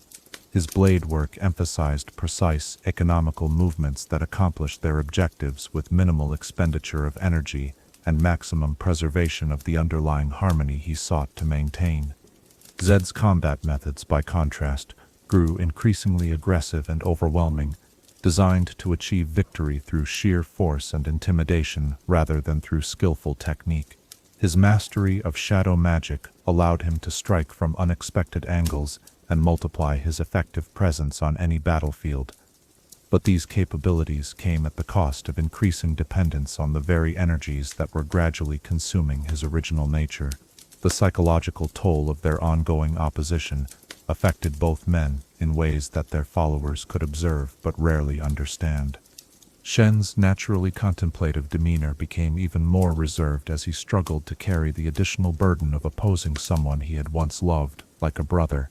His moments of joy became rarer and more precious, often triggered by memories of their shared youth that would surface unexpectedly during quiet moments. Zed's transformation was more dramatic and visible, as the shadow energies he wielded began to manifest physically in his appearance and bearing. His movements took on an otherworldly quality that made even his closest followers slightly uncomfortable, while his voice carried undertones that suggested the presence of forces that existed beyond ordinary human consciousness. Yet beneath these changes, those who had known him longest could still occasionally glimpse the passionate young man who had once dreamed of protecting the innocent through righteous action. As we contemplate this tragic transformation of brotherhood into enmity, we might find ourselves reflecting on the fragile nature of human relationships and the mysterious processes through which love can become its own form of suffering. How do we maintain compassion for those who have chosen paths that lead them away from everything we hold sacred? What does it mean to oppose someone while still caring about their ultimate well-being? In the gentle darkness that invites sleep, perhaps we can sense something of the sorrow that both Shen and Zed carry, the weight of a friendship that became a casualty of larger forces, the pain of fighting someone whose happiness once mattered more than our own life, and the eternal hope that somehow, someday, understanding might bridge even the deepest divisions between hearts that once beat in perfect harmony. Chapter 7. Akali's Rebellion. In the heart of every generation lies a restless fire that questions the wisdom of those who came before, challenging traditions, not from malice, but from a passionate belief that the world could be better than it is. Tonight, as we turn our attention to another painful fracture within the Kinkou order, let us explore how young Akali's fierce compassion would lead her to break from the very principles that had shaped her life, and how her departure would force Shen to confront questions about whether ancient wisdom could remain relevant in a rapidly changing world. Akali had come to the Kinkou order as a child, her exceptional talents evident from the earliest days of her training. Unlike Shen and Zed, who had grown up together within the monastery's walls. She arrived as an outsider whose family had been devastated by one of the many conflicts that periodically swept across Ionia. The loss of her parents had left her with a burning desire to protect others from experiencing similar tragedies, a motivation that initially seemed perfectly aligned with the Kinkou's mission of maintaining balance and preventing unnecessary suffering.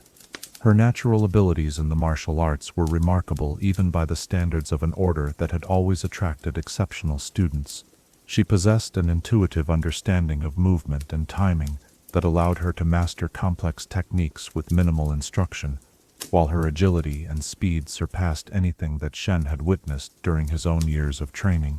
More importantly, she demonstrated the kind of deep empathy for others' suffering that marked those who were truly called to serve the greater good rather than merely seeking personal advancement. The early years of Akali's education proceeded smoothly, with her instructors noting both her impressive progress and her genuine commitment to the philosophical principles that underlied their training. She excelled in meditation practices that cultivated inner stillness, showed natural talent for the forms of combat that emphasized redirection rather than overwhelming force, and seemed to grasp intuitively the interconnected nature of all things that formed the foundation of Kinkou wisdom. Yet as Akali matured and began to understand the full implications of the Order's approach to maintaining balance, subtle signs of tension began to emerge. During philosophical discussions, she would ask probing questions about why certain interventions were considered appropriate while others were forbidden, challenging her teachers to explain distinctions that had become so ingrained in Kinkou, thinking that they were rarely examined explicitly. Her questions were not disrespectful, but they revealed a sharp intelligence that refused to accept traditional answers simply because they were traditional. The first serious disagreement arose during a training exercise that simulated a complex political crisis requiring careful intervention. The scenario involved a corrupt official who was exploiting his position to enrich himself at the expense of the people he was supposed to serve, creating suffering that rippled outward through entire communities. The traditional Kinkou approach to such situations involved patient investigation, careful documentation of the official's crimes, and subtle manipulation of circumstances to ensure that justice was served through apparently natural consequences. Akali's proposed solution cut through the elaborate subtlety of the official approach with startling directness. She argued that the corrupt official should simply be eliminated, that his continued existence served no purpose except to perpetuate unnecessary suffering, and that the time and energy required for more complex interventions could be better spent protecting other innocent people who were facing immediate threats. When her instructors explained why such direct action would create spiritual imbalances that could have far-reaching consequences, she responded with questions that challenged the very foundations of Kinkou philosophy. Why, she asked, should the theoretical preservation of cosmic balance take precedence over the concrete suffering of real people? How could the Order justify allowing preventable harm to continue while they conducted elaborate analyses of spiritual consequences that might never actually manifest? Most troublingly, she wondered whether the Kinkou's commitment to maintaining balance had become an excuse for inaction when action was most desperately needed. These questions echoed concerns that had been raised by Zed during his own period of growing disillusionment with the Order, but they came from a fundamentally different perspective. Where Zed's rebellion had been driven by ambition and a desire for personal power, Akali's challenges arose from pure compassion and a burning need to alleviate suffering wherever she encountered it.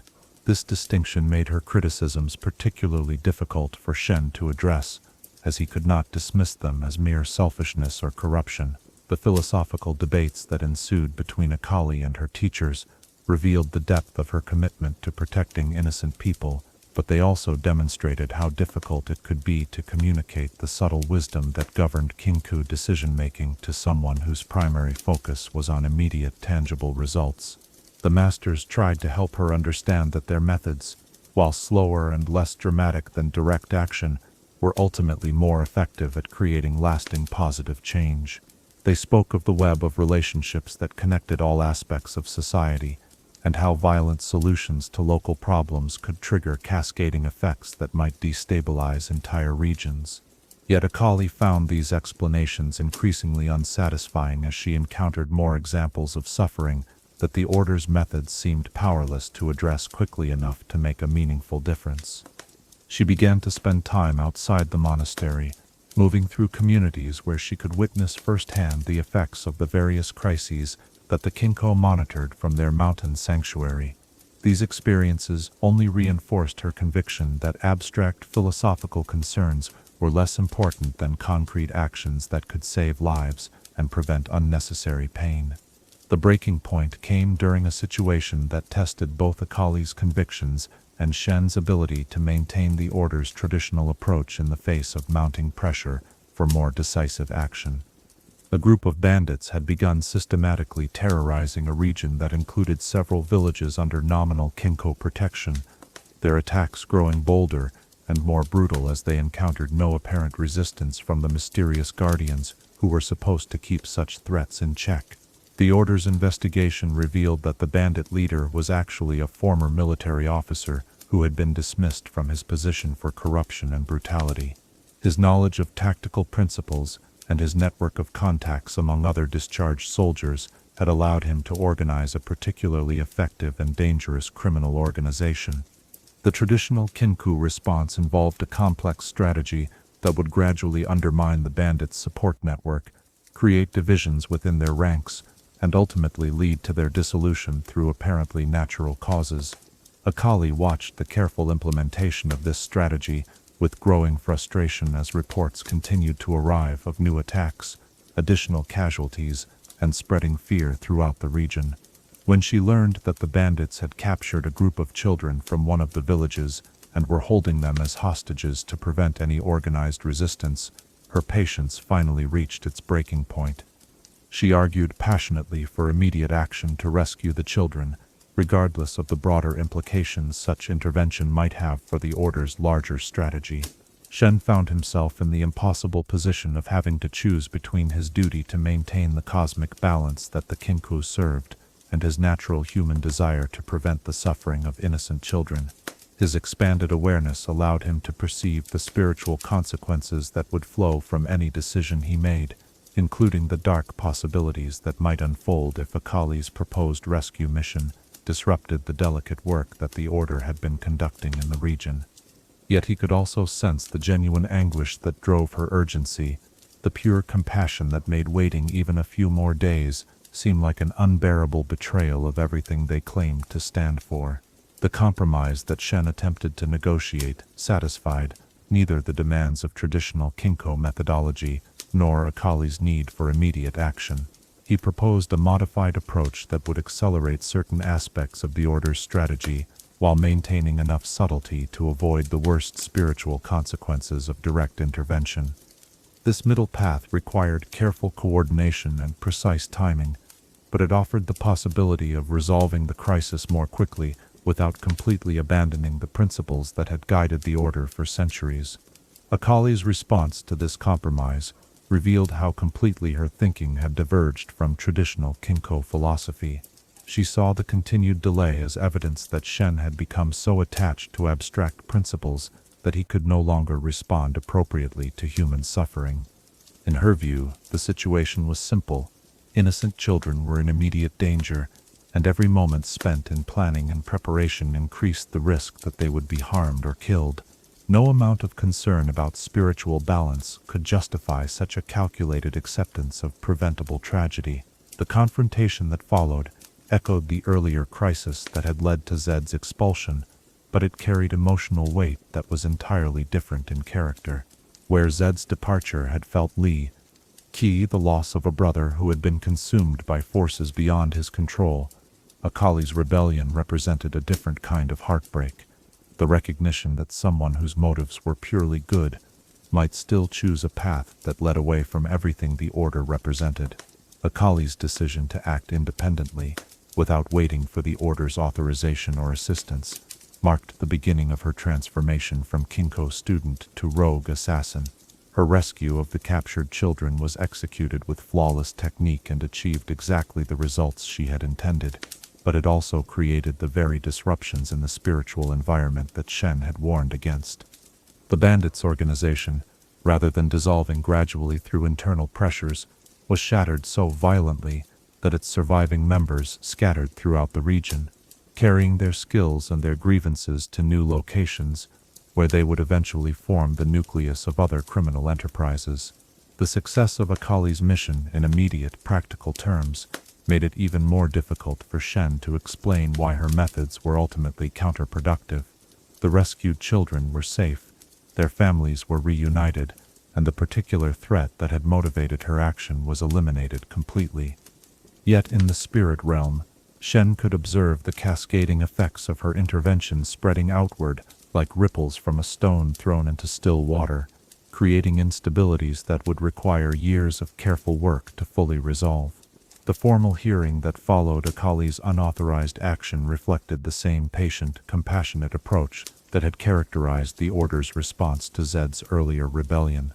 The Masters acknowledged her good intentions and validated her compassion for those who were suffering, but they also attempted to help her understand how her methods, however effective in the short term, could create larger problems that would ultimately cause more suffering than they prevented. Unlike Zed, who had rejected the Order's philosophy entirely in favor of his own vision of how power should be used, Akali never questioned the fundamental goodness of the Kinkou's intentions or the validity of their concern for cosmic balance.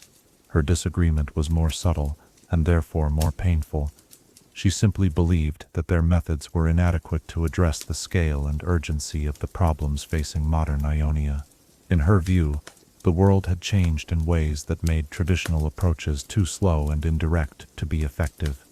The decision to leave the Kinkou Order was ultimately Akali's own choice, made after days of private meditation, in which she struggled to reconcile her loyalty to the organization that had raised her with her growing conviction that she could serve Ionia's people more effectively as an independent agent. Unlike Zed's dramatic departure, her leaving was quiet and sorrowful, marked by private conversations with individual masters who had been her teachers and mentors, rather than by public confrontation or formal expulsion.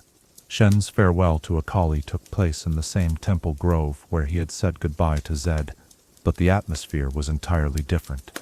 Where his final meeting with his childhood friend had been marked by mutual incomprehension and barely contained hostility, his parting from Akali carried the bittersweet quality of a family separation made necessary by circumstances beyond anyone's control. Both of them understood and respected the principles that motivated the other's choices, even though they could no longer work together in pursuit of common goals.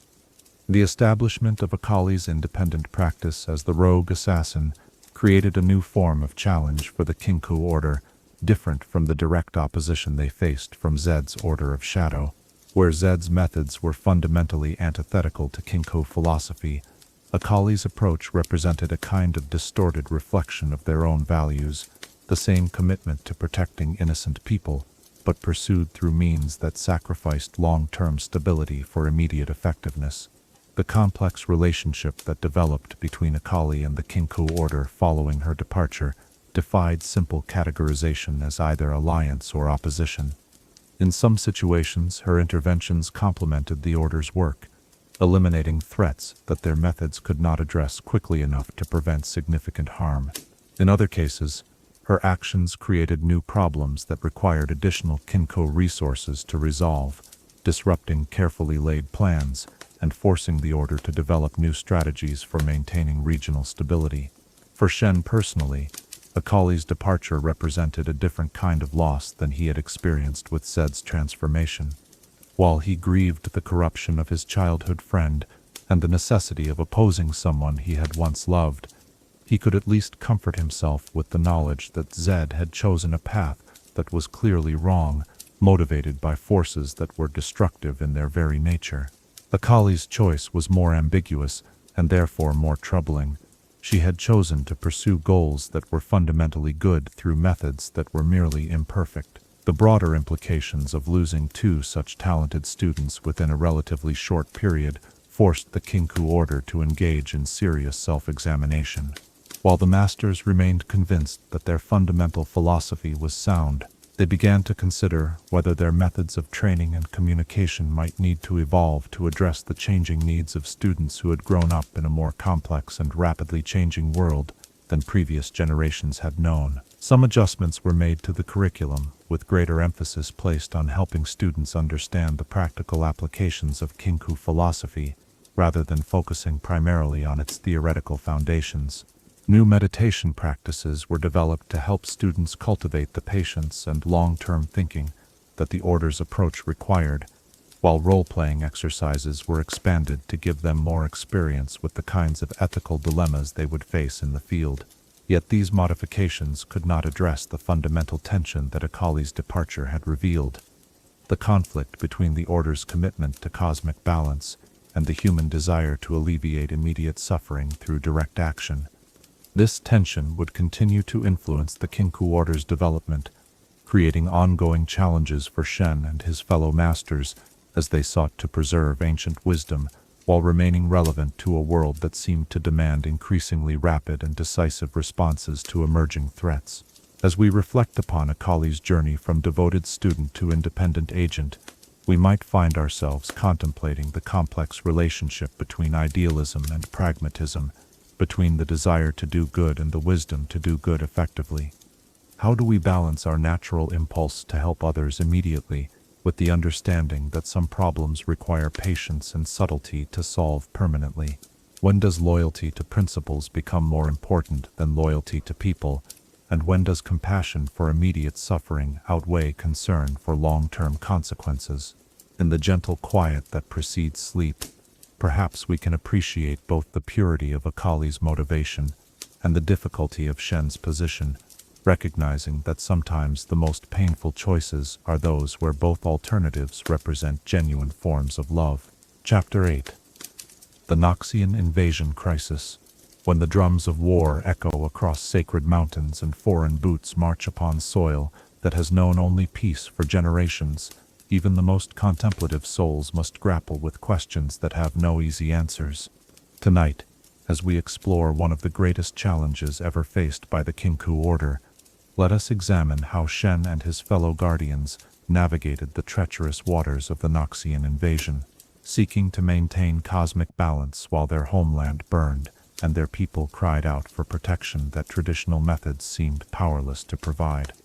The first signs of Noxian interest in Ionia came not through dramatic military demonstrations, but through subtle infiltrations and careful intelligence gathering that spoke to the Empire's sophisticated understanding of how to subdue a target without immediately triggering organized resistance. Merchants arrived who asked too many questions about local defenses, scholars appeared who seemed more interested in mapping strategic locations than studying ancient philosophy, and diplomats extended offers of trade agreements that would have given Noxus unprecedented access to Ionian resources and transportation networks.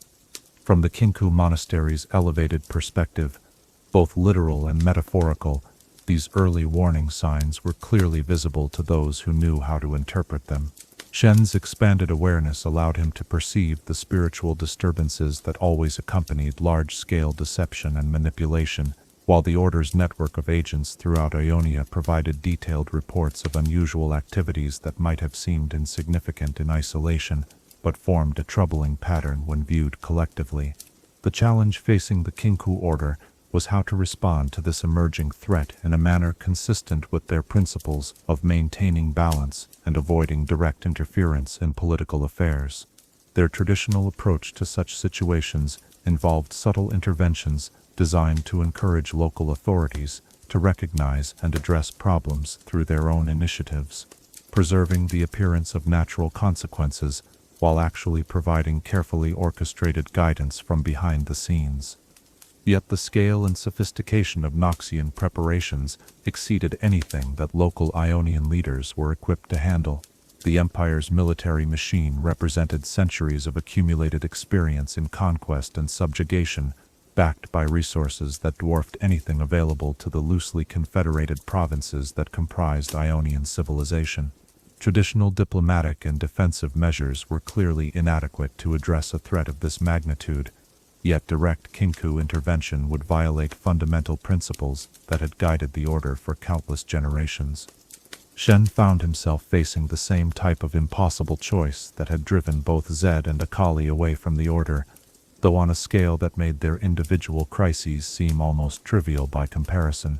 Every option available to him seemed to require either abandoning the cosmic balance that was his sacred duty to protect, or allowing his homeland to suffer devastation that could have been prevented through more aggressive action. The weight of this decision was compounded by his awareness that whatever choice he made would affect not only the immediate crisis, but also the future development of the Kinkou philosophy for generations to come. The initial phase of the Noxian invasion unfolded with the terrifying efficiency that characterized all of the Empire's military operations. Key strategic points were seized simultaneously across multiple provinces. Communication networks were disrupted to prevent coordinated resistance, and local leaders found themselves facing ultimatums that offered only the choice between immediate surrender and the destruction of everything they held dear. The speed and coordination of these attacks made it clear that years of preparation had preceded the actual assault. The spiritual consequences of this massive disruption rippled through both the material and spirit realms with an intensity that Shen had never previously experienced. The sudden introduction of such concentrated violence and fear into regions that had known relative peace for decades created energetic turbulence that threatened to tear holes in the fabric of reality itself. Ancient spirits that had maintained harmonious relationships with human communities for centuries began to flee or turn aggressive as the fundamental nature of their environment was violently altered. The Kinkou Order's initial response followed traditional patterns, with teams of masters dispatched to monitor spiritual conditions in affected areas and perform whatever interventions were necessary to prevent supernatural disasters from compounding the human tragedy already unfolding.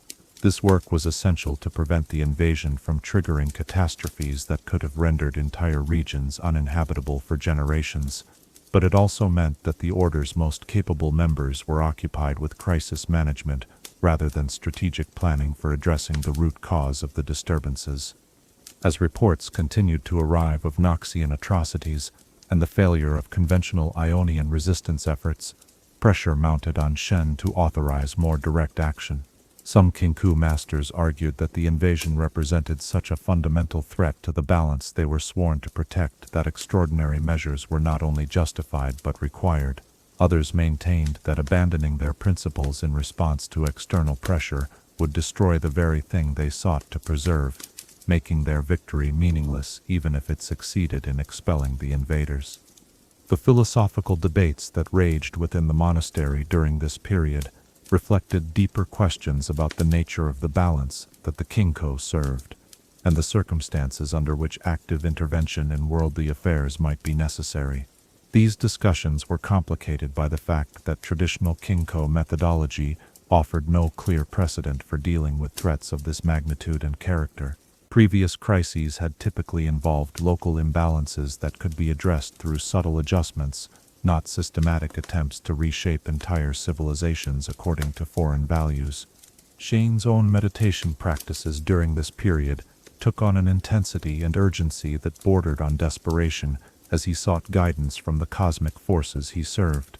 In the deepest states of expanded consciousness, he attempted to perceive the long-term consequences of various possible responses, trying to identify approaches that might address the immediate crisis without creating spiritual disturbances that could prove even more destructive in the long run.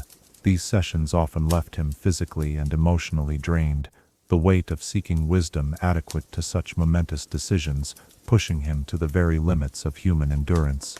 The turning point in the Kinkou Order's response came when Shen realized that their traditional framework for understanding balance was itself too limited to address the current situation adequately. The cosmic forces they served operated on scales that encompassed not just individual regions or nations, but entire continents and historical epochs. From this expanded perspective, the Noxian invasion might represent not just a disruption to be corrected, but an element in a larger pattern that required careful understanding before appropriate action could be determined. This insight led Shen to authorize a new form of intervention that pushed the boundaries of traditional Kinkou methodology, without completely abandoning their fundamental principles. Rather than taking direct military action against Noxian forces, the Order would focus on strengthening the spiritual foundations that supported Ionian resistance, providing subtle but crucial support that would enhance the effectiveness of conventional defensive efforts without creating obvious supernatural interference. The implementation of this strategy required unprecedented coordination between Kinkou masters and local resistance leaders, a form of cooperation that had rarely been attempted in the Order's long history. Secret meetings were arranged at sacred sites where the spiritual energy was conducive to clear communication and mutual understanding, allowing Ionian commanders to benefit from Kinkou insights about enemy movements and vulnerabilities without fully comprehending the mystical sources of such information. One of the most significant contributions the Kinkou Order made to the resistance effort involved their work in the spirit realm to counter Noxian attempts at magical warfare. The Empire's sorcerers had developed techniques for disrupting the spiritual foundations that supported Ionian society, attacks that could weaken morale, interfere with agricultural cycles, and even trigger natural disasters that would devastate defender positions. Kinkou masters worked tirelessly to detect and neutralize these assaults, engaging in a form of combat that remained largely invisible to ordinary participants in the conflict. The Order's network of sacred sites became crucial infrastructure for maintaining communication and coordination among resistance forces that were otherwise isolated by Noxian control of conventional transportation and communication systems. These locations, chosen centuries earlier for their spiritual significance, proved to have strategic value that their original designers could never have anticipated. Messages could be transmitted across vast distances through methods that Noxian intelligence could neither intercept nor comprehend. Shen's personal involvement in the resistance effort required him to spend increasing amounts of time outside the monastery, moving through regions where active combat was taking place, and the spiritual environment was constantly disrupted by violence and fear. These experiences tested his ability to maintain the inner equilibrium necessary for effective spiritual work, while surrounded by circumstances that challenged every aspect of his training and philosophy. The emotional toll of witnessing widespread suffering while being constrained by principles that prevented him from taking more direct action created internal conflicts that Shen struggled to resolve. He could see with painful clarity how Kinkou intervention might save specific communities or prevent particular atrocities, yet he also perceived the broader consequences that such actions might have for the cosmic balance he was sworn to protect. The weight of making such choices, knowing that every decision meant accepting responsibility for both the suffering he prevented and the suffering he allowed to continue, threatened to overwhelm even his carefully cultivated emotional discipline. The evolution of Kinkou tactics during the invasion period reflected both the urgency of the crisis and the Order's commitment to adapting their methods without abandoning their fundamental principles. New techniques were developed for working with the spiritual disruptions caused by large-scale violence, while ancient practices were modified to address forms of imbalance that had rarely been encountered in previous centuries. These innovations would become permanent additions to Kinkou methodology, representing hard-won wisdom gained through one of the most challenging periods in the Order's history. The relationship between the Kinkou Order and other Ionian resistance organizations evolved significantly during this period, as traditional boundaries between different schools of martial and spiritual practice were temporarily set aside in favor of unified opposition to the common threat. This cooperation led to new understandings and mutual respect between groups that had previously maintained careful distance from each other, though it also created tensions as different philosophical approaches to resistance sometimes conflicted in practical application. The resolution of the invasion crisis, achieved through a combination of conventional military action and spiritual intervention that remained largely hidden from public view, validated Shen's decision to push the boundaries of traditional Kinkou methodology without completely abandoning their core principles. The Order's contributions to Ionian victory were significant, though they would never be fully acknowledged or understood by those who had not been initiated into the deeper mysteries of spiritual warfare. The aftermath of the invasion brought new challenges as the Order worked to heal the spiritual wounds left by years of violence and disruption. Entire regions required careful rehabilitation to restore the natural balance between material and spiritual dimensions, while traumatized populations needed forms of assistance that conventional healing could not provide. This recovery work would continue for decades, representing an ongoing commitment to repair the damage caused by the crisis and strengthen Ionia's spiritual foundations against future threats. The experience of the Noxian invasion also prompted significant changes in Kinkou training and preparation, as the Order recognized the need to better prepare future generations for dealing with large-scale disruptions to the cosmic balance. New curricula were developed that included more extensive study of warfare and its spiritual consequences, while meditation practices were expanded to help students develop the emotional resilience necessary for maintaining inner peace during periods of extreme external chaos. For Shen personally, the invasion crisis represented a crucial test of his leadership and his understanding of the role that the Eye of Twilight should play in times of extraordinary challenge. The decisions he made during this period would continue to influence his approach to similar situations throughout his tenure, while the lessons learned about the relationship between traditional wisdom and practical necessity would inform Kinkou philosophy for generations to come. The broader implications of how the Kinkou Order handled the invasion crisis extended far beyond their immediate involvement in resistance efforts.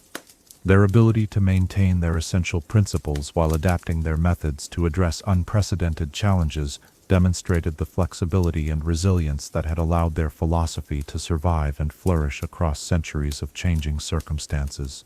Yet the stress of walking this fine line also revealed the ongoing tension between ideal and practice that would continue to challenge future generations of Kinkou masters. As we reflect upon this tumultuous chapter in the Order's history, we might find ourselves contemplating the complex relationship between principles and pragmatism, between the desire to remain true to our deepest values and the necessity of responding effectively to circumstances that test those values to their very limits. How do we maintain our essential nature while adapting to challenges that our predecessors never imagined? When does flexibility become compromise, and when does rigid adherence to tradition become a form of failure to serve the very purposes that tradition was meant to accomplish? In the quiet moments before sleep carries us beyond such questions, perhaps we can appreciate both the difficulty of Shen's choices and the wisdom of seeking balance, even in the midst of chaos.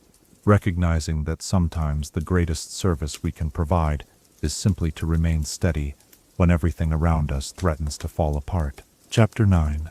Kennen and the Heart of the Tempest. In the vast tapestry of relationships that bind the Kinkou Order together, there exists a bond so pure and steadfast that it serves as a beacon of hope even in the darkest of times. Tonight, as we explore the extraordinary partnership between Shen and the remarkable Yordle known as Kennen, let us discover how the Heart of the Tempest became not merely a loyal ally, but a spiritual anchor that helped the Eye of Twilight maintain his equilibrium through trials that might otherwise have broken even the strongest will. Kennen's arrival at the Kinkou monastery had been as unexpected as a lightning strike on a clear day, though perhaps that metaphor was more apt than anyone realized at the time. The small Yordle appeared at their gates during a fierce storm, his tiny form crackling with electrical energy that danced around him like living light. Where most visitors approached the Order with careful reverence or nervous uncertainty, Kennen radiated an infectious enthusiasm that seemed to brighten the very air around him, his natural joviality providing a stark contrast to the serious, contemplative atmosphere that typically pervaded the sacred halls. The masters who first interviewed this unusual candidate discovered that his background was as unique as his dramatic arrival. Unlike most who sought training with the Kinkou, Kennen had not come seeking personal enlightenment or spiritual development, nor was he driven by traumatic experiences that required healing. He possessed an intuitive understanding of balance that manifested not through philosophical contemplation, but through his direct connection to the elemental forces of nature, particularly the wild energies of storm and lightning that seemed to respond to his emotions and intentions with startling immediacy. Shen's first encounter with Kennen took place in the monastery's meditation garden, where the young Yordle was supposed to be practicing basic breathing exercises, but had instead become fascinated by the patterns of energy flow between different plants and flowers. Rather than sitting in the prescribed posture with eyes closed and attention focused inward, Kennen was moving through the garden like a living divining rod, his hands extended to sense the subtle currents of life force that connected all growing things in an intricate web of mutual support and nourishment. What struck Shen most profoundly about this unconventional approach to meditation was how naturally and effortlessly Kennen seemed to perceive the very connections that took human students years of disciplined practice to recognize. Where others had to quiet their minds and expand their consciousness through careful technique, the Yordle simply existed in a state of perpetual awareness that encompassed multiple dimensions of reality simultaneously. His connection to the elemental forces was not something he had learned, but rather an innate aspect of his nature that required only proper guidance to reach its full potential. The training methods developed specifically for Kennen represented a departure from traditional Kinkou pedagogy, as his instructors quickly realized that conventional approaches would not only be ineffective, but might actually interfere with his natural abilities. Instead of teaching him to control and direct his connection to electrical energies, they focused on helping him understand how to work with these forces in harmony with the larger patterns of cosmic balance that the order served. This required developing new techniques that honored both his Yordle heritage and the sophisticated spiritual framework that guided Kinkou philosophy. The role of Heart of the Tempest within the Kinkou hierarchy had been vacant for several decades before Kennen's arrival, as the specific combination of qualities required for this position was rarely found in a single individual. The heart must serve as the Order's primary agent of swift action when circumstances require immediate intervention, yet this capacity for rapid response must be balanced by deep wisdom and unshakable commitment to the principles of cosmic harmony. Too much emphasis on speed and decisiveness could lead to rash actions that created new imbalances, while excessive caution could result in missed opportunities to prevent unnecessary suffering. Kennen's natural temperament proved ideally suited to the unique demands of this role. His Yordle heritage provided him with an infectious optimism and resilience that allowed him to maintain hope and good humor even in the face of seemingly insurmountable challenges, while his elemental connection gave him access to forms of power that could be deployed with incredible speed when circumstances required immediate action. Most importantly, his intuitive understanding of balance meant that he could make split-second decisions without losing sight of their broader implications for the cosmic harmony that the Order sought to maintain. The formal ceremony that elevated Kennen to the position of Heart of the Tempest took place during an actual thunderstorm, as if the natural world itself wished to participate in celebrating his achievement. As lightning illuminated the monastery's ancient stones and thunder rolled across the mountains, like the applause of the elements themselves, Kennen accepted the responsibilities that would make him one of the three pillars upon which the entire Kinkou order rested. In that moment, surrounded by the raw power of nature and the accumulated wisdom of centuries, he became not merely a student who had completed his training, but a guardian whose decisions would help shape the destiny of all Ionia. The partnership that developed between Shen and Kennen transcended the formal relationship between the Eye of Twilight and the Heart of the Tempest, to become a friendship of extraordinary depth and mutual understanding, where Shen's contemplative nature sometimes led him to become lost in complex philosophical considerations. Kennen's direct approach to problem-solving provided grounding in practical reality. Conversely, where Kennen's enthusiasm might have led him to act too quickly or without sufficient consideration of long-term consequences, Shen's wisdom offered the patient perspective necessary to ensure that swift action served the greater good rather than merely addressing immediate symptoms. This complementary relationship proved invaluable during the many crises that tested the Kinkou Order's ability to maintain balance in an increasingly complex and dangerous world. When spiritual disturbances required immediate intervention to prevent them from manifesting as physical disasters, Kennen's lightning-fast responses could neutralize threats that might have caused devastating damage if left unchecked even for a few minutes. When delicate negotiations required the subtle application of just enough pressure to encourage cooperation without triggering resistance, his natural charisma and infectious good humor could accomplish more in a single conversation than months of formal diplomacy. The unique abilities that Kennen developed as the heart of the Tempest extended far beyond his impressive mastery of electrical energies. He learned to read the emotional and spiritual atmosphere of any environment with the same sensitivity that allowed him to predict changes in weather patterns, enabling him to identify sources of imbalance or potential conflict before they became obvious to ordinary observation.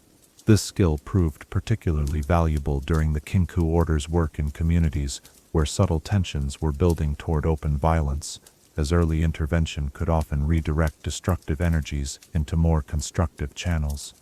Perhaps most remarkably, Kennen developed the ability to serve as a kind of spiritual lightning rod, drawing negative energies away from sensitive locations or individuals and safely discharging them through his connection to the elemental forces. This technique allowed him to protect sacred sites from corruption, shield important figures from magical attacks, and even provide relief to people who were suffering from forms of spiritual oppression that conventional healing could not address.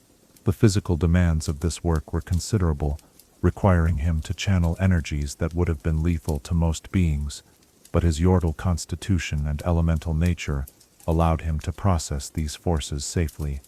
The emotional support that Kennen provided to Shen during the most difficult periods of his leadership proved to be every bit as valuable as his practical contributions to the Order's mission.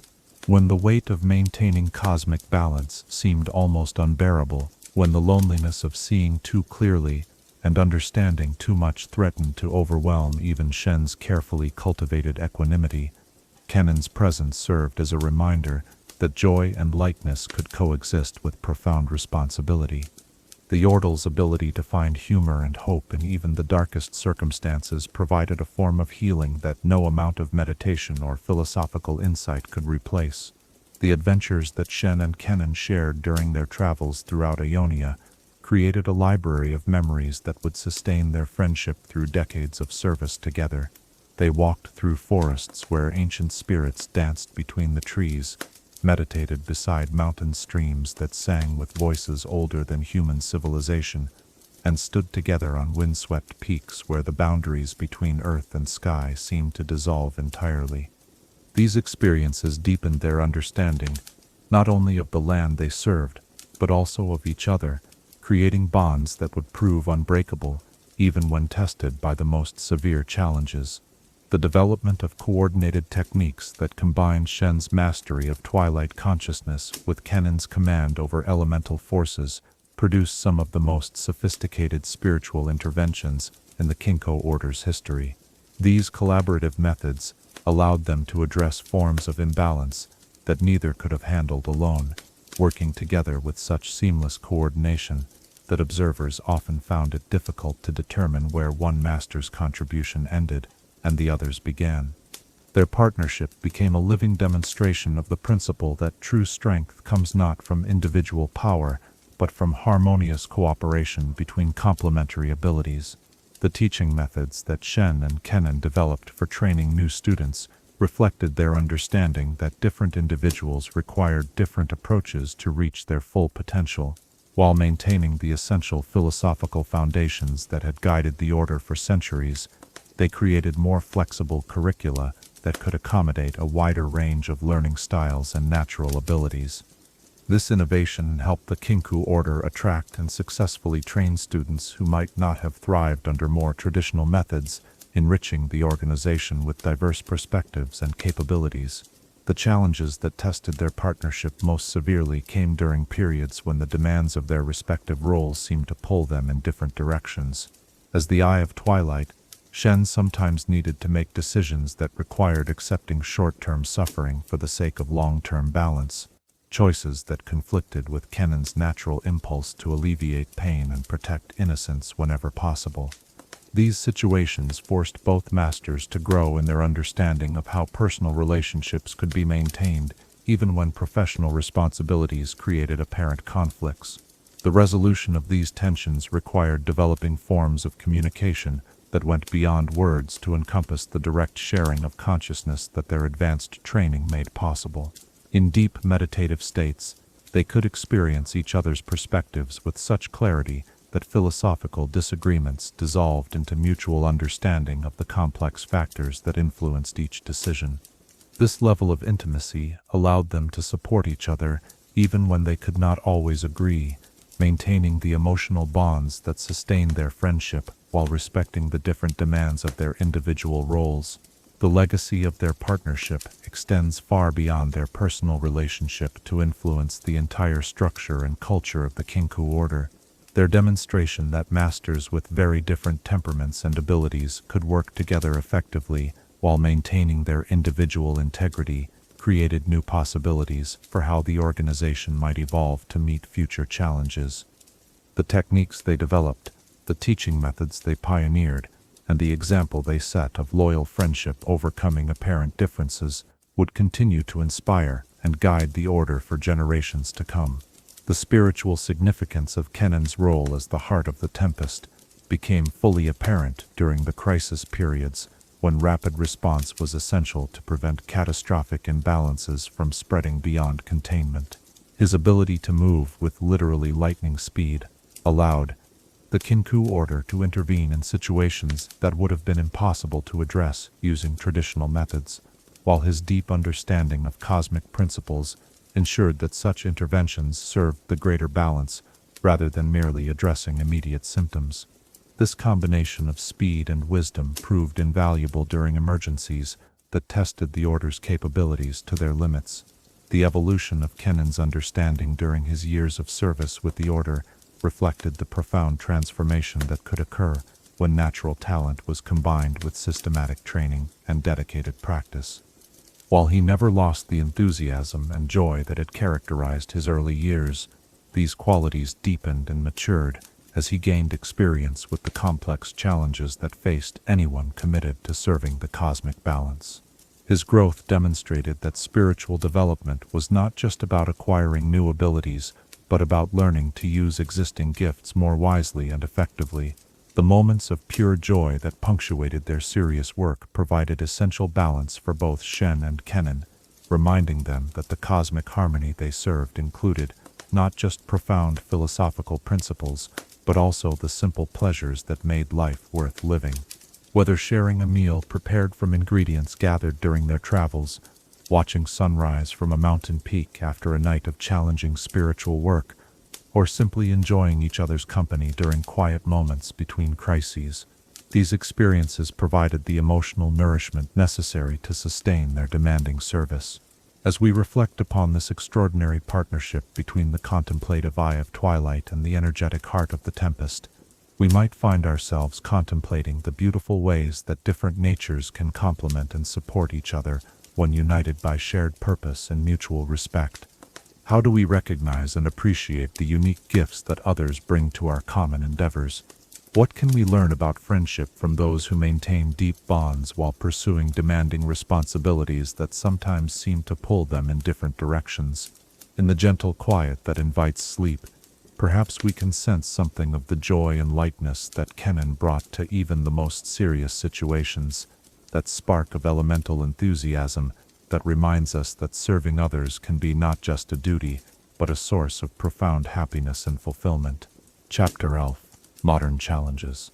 In an age where ancient wisdom must grapple with unprecedented complexities and timeless principles face tests that their creators could never have imagined, the guardians of balance find themselves walking ever more precarious paths between tradition and transformation. Tonight, as we near the end of our journey through Shen's story, let us explore how the modern era has brought challenges to the Kinkou order that stretch their philosophy to its very limits, forcing adaptations that honor the past while embracing an uncertain future. The world that Shen surveys from his mountain sanctuary bears little resemblance to the Ionia of his youth, when the rhythms of spiritual and material life moved in harmonious cycles that had remained largely unchanged for centuries. The acceleration of technological development, the increasing complexity of political relationships between nations, and the emergence of threats that operate on scales both larger and smaller than traditional Kinkou methods were designed to address, have created a landscape of constant adaptation that would have overwhelmed earlier generations of masters. The most visible of these changes manifests in the rapid expansion of cities like Piltover, where human ingenuity has created wonders that blur the boundaries between magic and science in ways that produce spiritual consequences no one fully understands. The Hextech revolution has unleashed energies that operate according to principles fundamentally different from the natural forces that the Kinkou order has spent centuries learning to work with, creating forms of imbalance that require entirely new approaches to detect and address. From the spirit realm, Shen can observe how these technological marvels create ripples of disturbance that extend far beyond their immediate physical effects. The spiritual signature of Hextech energy carries a harsh, artificial quality that disrupts the subtle harmonies upon which healthy relationships between the material and spirit worlds depend. Ancient spirits that once dwelt peacefully near human settlements find themselves driven away by emanations they cannot comprehend, while new forms of spiritual entity begin to emerge from the interaction between traditional magical forces and the novel energies that Hextech devices produce. The challenge of addressing these technological disruptions requires the Kinkou order to expand their understanding in directions that their philosophical framework was never intended to encompass.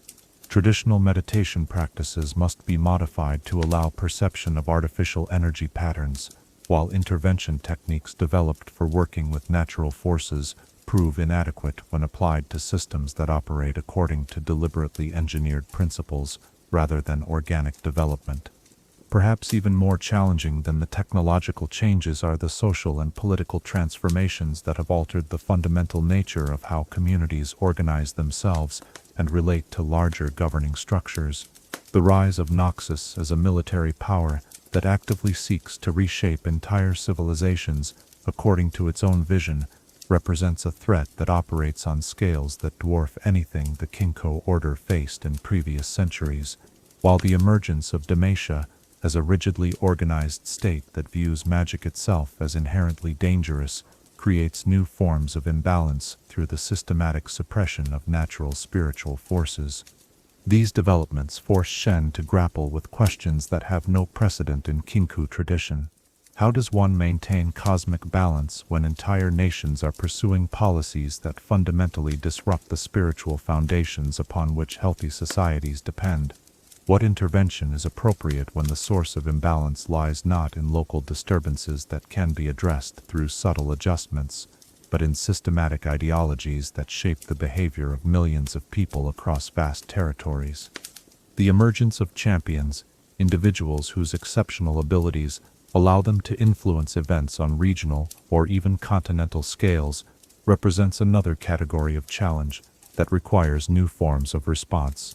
While the Kinkou order has always worked with individuals of unusual talent, the modern era has produced champions whose powers operate at levels that can affect the cosmic balance directly, making their personal choices and psychological development matters of concern for the entire order.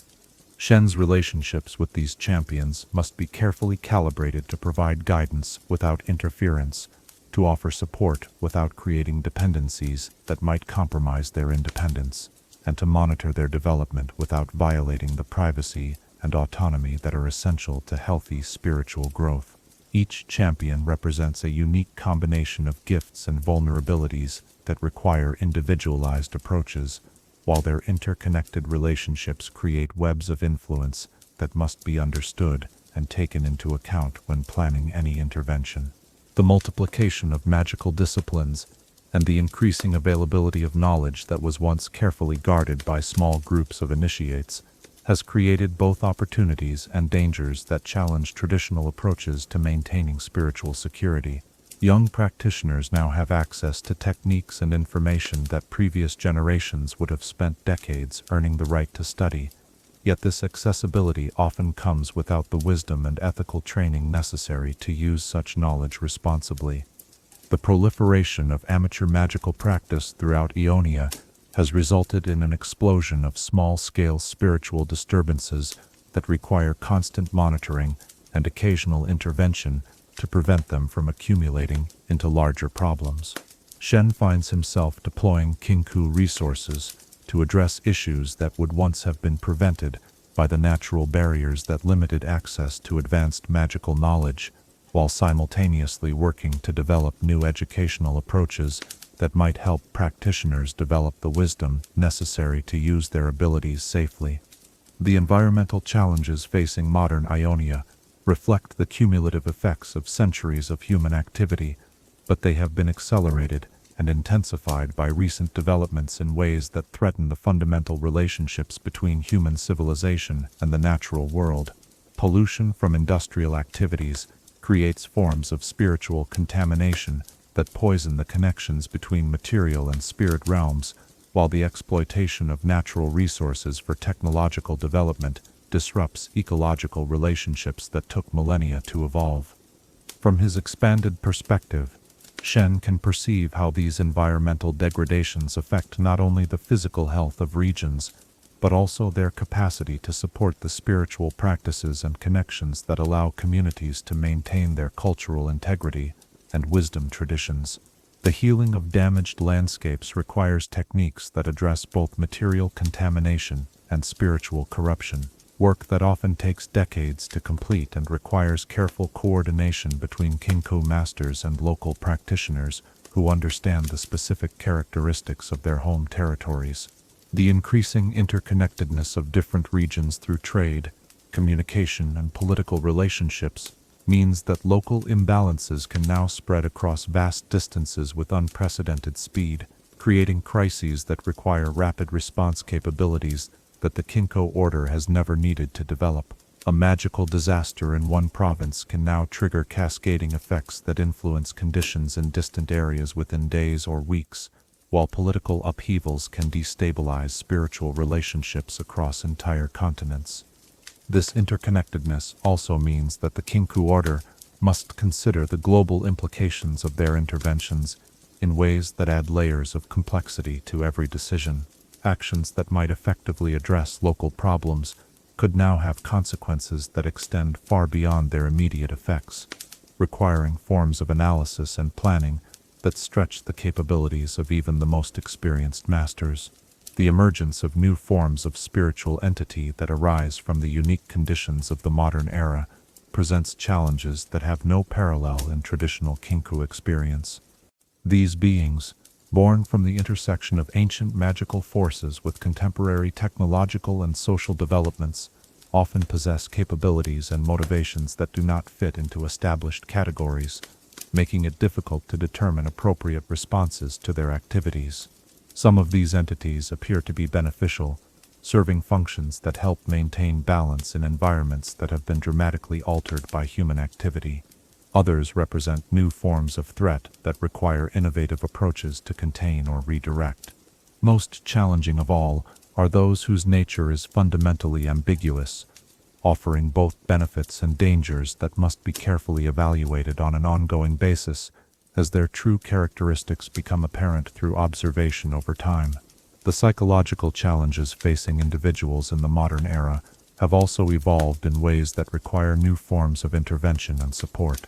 The rapid pace of change, the complexity of modern life, and the disconnection from traditional sources of meaning and community have created forms of spiritual illness that manifest as anxiety, depression, and existential confusion on scales that threaten the stability of entire societies. Traditional Kinkou approaches to healing focus primarily on restoring balance between individuals and their immediate environments, but contemporary problems often arise from larger social and cultural factors that cannot be addressed through individual intervention alone. This has forced the development of new techniques that work with collective consciousness and social systems, requiring masters to expand their understanding of how spiritual principles apply to groups, communities, and even entire civilizations. The education and training of new Kinkou masters must now encompass a range of knowledge and skills that would have been inconceivable to previous generations. Students must learn to work with technological systems as well as natural forces, to understand global political dynamics as well as local spiritual relationships, and to develop capabilities for rapid response to emerging threats, while maintaining the patient wisdom that has always characterized the Order's approach to complex problems. The development of these expanded curricula represents one of the most significant adaptations in the Kinkou Order's history, requiring careful balance between preserving essential wisdom traditions and incorporating new knowledge that reflects contemporary realities. The challenge lies in ensuring that innovations enhance rather than compromise the fundamental principles that have guided the Order successfully through centuries of previous challenges. The question of how to maintain the Order's traditional secrecy and independence while engaging more actively with modern institutions and power structures presents ongoing dilemmas that have no easy resolution. The scale and complexity of contemporary challenges often require forms of cooperation and resource sharing that were unnecessary in earlier eras, yet excessive visibility or entanglement with political systems could compromise the neutrality and spiritual authority that are essential to the Order's effectiveness. Shen's leadership during this period of unprecedented change requires forms of wisdom and adaptability that stretch his capabilities to their limits. Every decision must balance respect for ancient traditions with recognition of contemporary needs, while maintaining the delicate equilibrium between action and restraint that has always characterized the Eye of Twilight's role.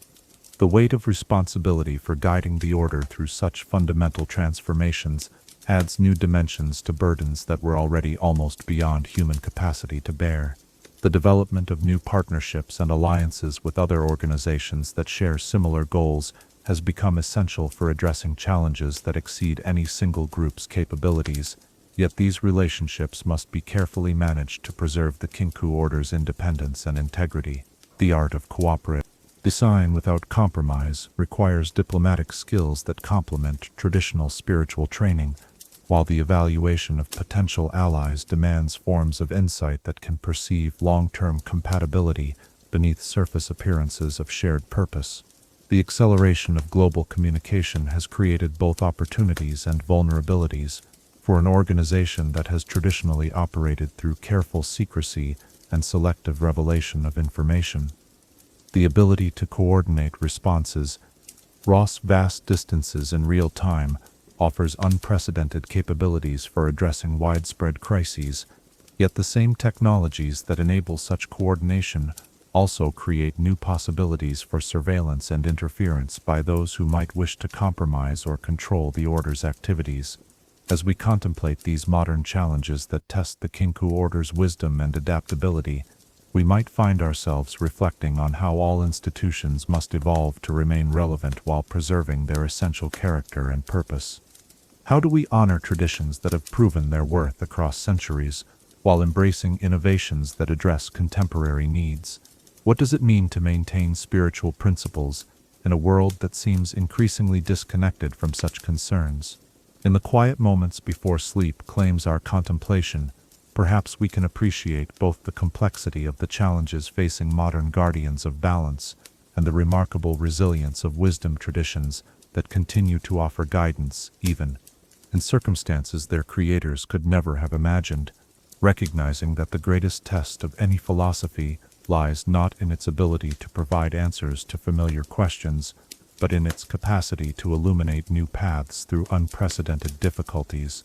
Chapter 12. Eternal Vigilance.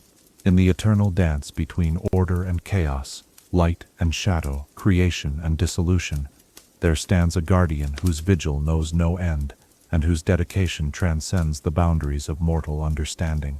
Tonight, as our journey through Shen's story draws to its peaceful close, let us contemplate the profound meaning of eternal vigilance and explore how the Eye of Twilight's ongoing dedication to cosmic equilibrium represents both the culmination of ancient wisdom and the foundation upon which future generations will build their own understanding of what it means to serve something greater than oneself. The monastery where Shen now dwells in his mature years bears the accumulated weight of countless seasons, its ancient stones weathered by time, yet somehow growing more beautiful with each passing year.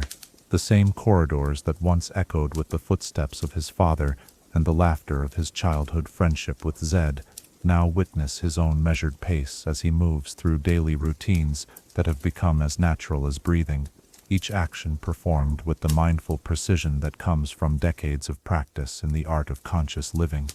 From the meditation garden where he begins each day before dawn, Shen can observe the gradual lightening of the sky that marks the eternal transition from night to day, a cosmic rhythm that has continued unchanged since before human consciousness first awakened to contemplate the mysteries of existence.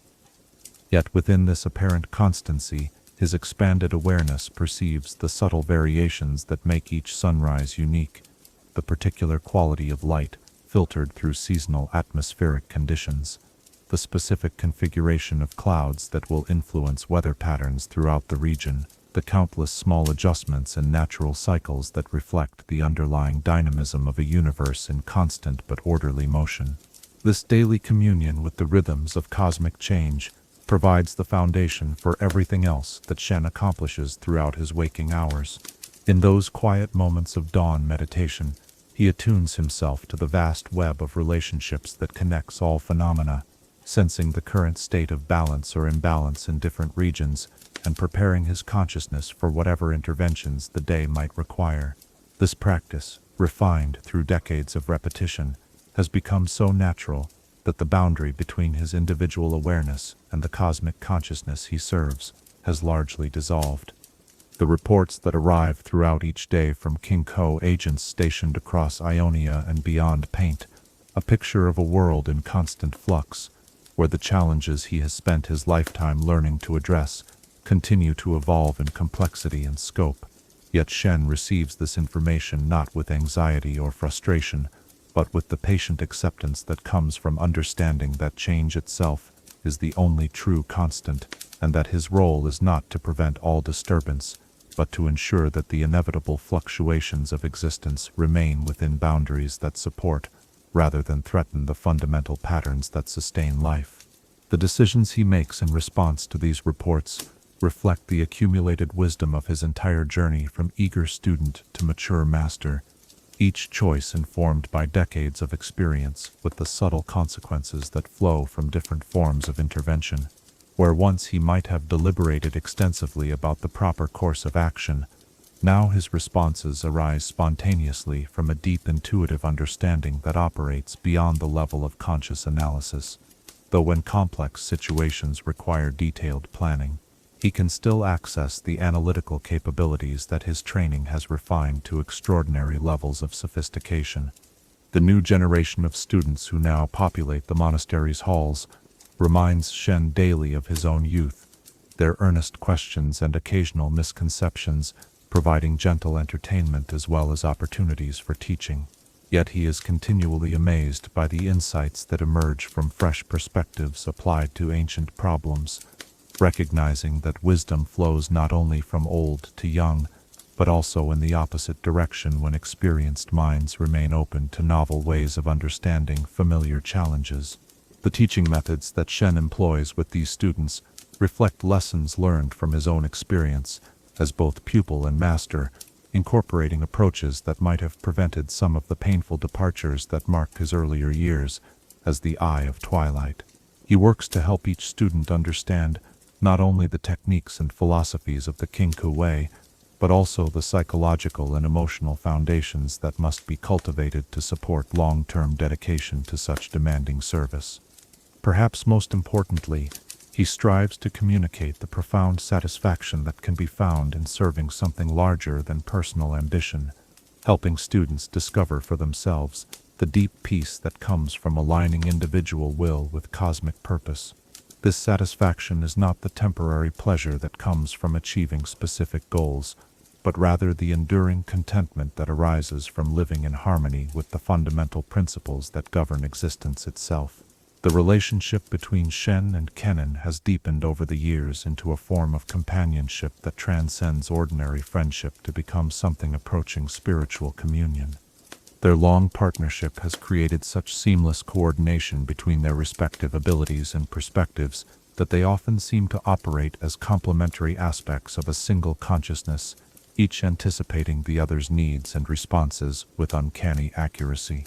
The adventures they continue to share throughout Ionia maintain the sense of wonder and discovery that characterized their early years together, even as their accumulated experience allows them to address increasingly complex challenges with greater efficiency and effectiveness.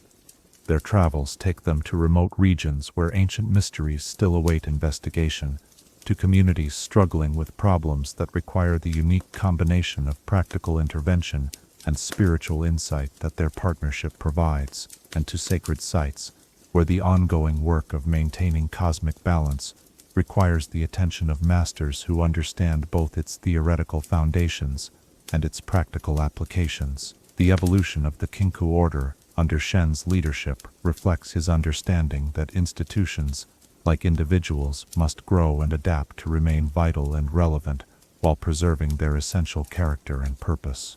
The innovations he has introduced, modified training curricula, expanded cooperative relationships with other organizations, new techniques for addressing contemporary challenges, all serve to strengthen rather than compromise the fundamental principles that have guided the order through centuries of successful service.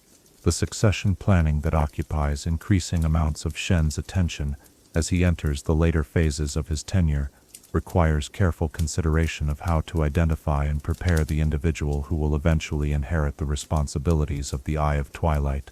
This process involves not only evaluating the technical qualifications of potential candidates, but also assessing their psychological readiness for the isolation and burden that comes with seeing so clearly and deeply that ordinary human concerns become secondary to cosmic imperatives. The criteria for such selection extend far beyond mere competence in meditation and martial arts, to encompass qualities of character that can only be demonstrated through years of consistent behavior under various forms of stress and temptation. The future Eye of Twilight must possess not only exceptional ability, but also the emotional stability, ethical integrity, and selfless dedication necessary to carry such enormous responsibility without being corrupted by the power it entails, or overwhelmed by the suffering it requires witnessing. The ongoing conflicts and challenges that continue to test the Kinkou Order's capabilities serve as constant reminders that the work of maintaining cosmic balance is never complete, that each generation must take up the burden anew and adapt ancient wisdom to contemporary circumstances. Shen approaches these challenges not with weariness but with renewed dedication, understanding that his own efforts are part of a chain of service that extends backward through countless predecessors and forward through future guardians who have yet to be born. The spiritual practices that sustain Shen through the demands of his role have evolved over the years to incorporate insights gained through decades of experience, yet they remain rooted in the fundamental techniques that he learned as a young student. The daily meditations, the periodic retreats into extended contemplation, the careful attention to dreams and subtle states of consciousness, all of these continue to provide the inner stability and clarity necessary for effective service, though their practice has become so integrated into his being that they require no conscious effort or attention. The moments of pure joy that punctuate Shen's serious responsibilities have become more precious and more frequent as he has learned to recognize and appreciate the countless small blessings that surround every aspect of existence. The taste of tea prepared with mindful attention, the sight of sunlight filtering through leaves in the monastery garden, the sound of students' voices raised in discussion of philosophical questions that have challenged seekers for generations. These simple pleasures provide constant reminders that the cosmic balance he serves includes not only profound spiritual principles, but also the ordinary delights that make life worth living. The legacy that Shen will eventually leave extends far beyond any specific accomplishments or innovations to encompass the example he has provided of how to live with integrity and purpose in service of something greater than personal ambition. The students he has taught, the crises he has helped resolve, the wisdom he has preserved and transmitted, all of these represent contributions to an ongoing tradition that will continue long after his individual presence is no longer needed. Yet perhaps his greatest legacy lies in the demonstration that it is possible to maintain hope and dedication even in the face of seemingly insurmountable challenges, that wisdom and compassion can provide adequate responses to any crisis that existence might present, and that the eternal vigilance required to maintain cosmic balance need not be a burden, but can become a source of profound meaning and satisfaction. The vision of the future that guides Shen's current efforts encompasses not only the immediate challenges facing the Kinkou order, but also the longer-term evolution of consciousness and civilization that may eventually make their specific form of service unnecessary. He dreams of a time when humanity will have developed sufficient wisdom and maturity to maintain cosmic balance naturally, without requiring the intervention of specialized guardians, though he recognizes that such development may require centuries or millennia to achieve. Until that distant time arrives, the work continues with the same patient dedication that has characterized the Kinkou way since its earliest beginnings. Each day brings new opportunities to serve, new problems to solve, new students to teach, and new insights to integrate into the ever-growing treasury of wisdom that the Order maintains for the benefit of all existence. The peace that pervades Shen's later years reflects not the absence of challenges, but rather the deep contentment that comes from knowing that his life has been devoted to purposes worthy of such dedication. The burdens he carries, while still considerable, have become as familiar as old friends, while the responsibilities that once seemed overwhelming now feel like natural expressions of his essential nature. In the quiet evening hours when the day's work is complete, and the monastery settles into the contemplative silence that precedes night's arrival, Shen often finds himself reflecting on the extraordinary journey that has brought him from eager student to mature master. The memories of friendship and loss, triumph and tragedy, growth and transformation that constitute his personal history now serve primarily as sources of wisdom that inform his ongoing service, rather than as emotional burdens that require healing or resolution. The eternal vigilance that defines his role as the Eye of Twilight continues not as a duty imposed from outside, but as the natural expression of a consciousness that has become so aligned with cosmic purpose that personal will and universal harmony have merged into a single flowing stream. In this state of complete integration, service becomes joy, responsibility becomes privilege, and the eternal dance of existence reveals itself as the most beautiful and meaningful activity in which any conscious being could possibly participate.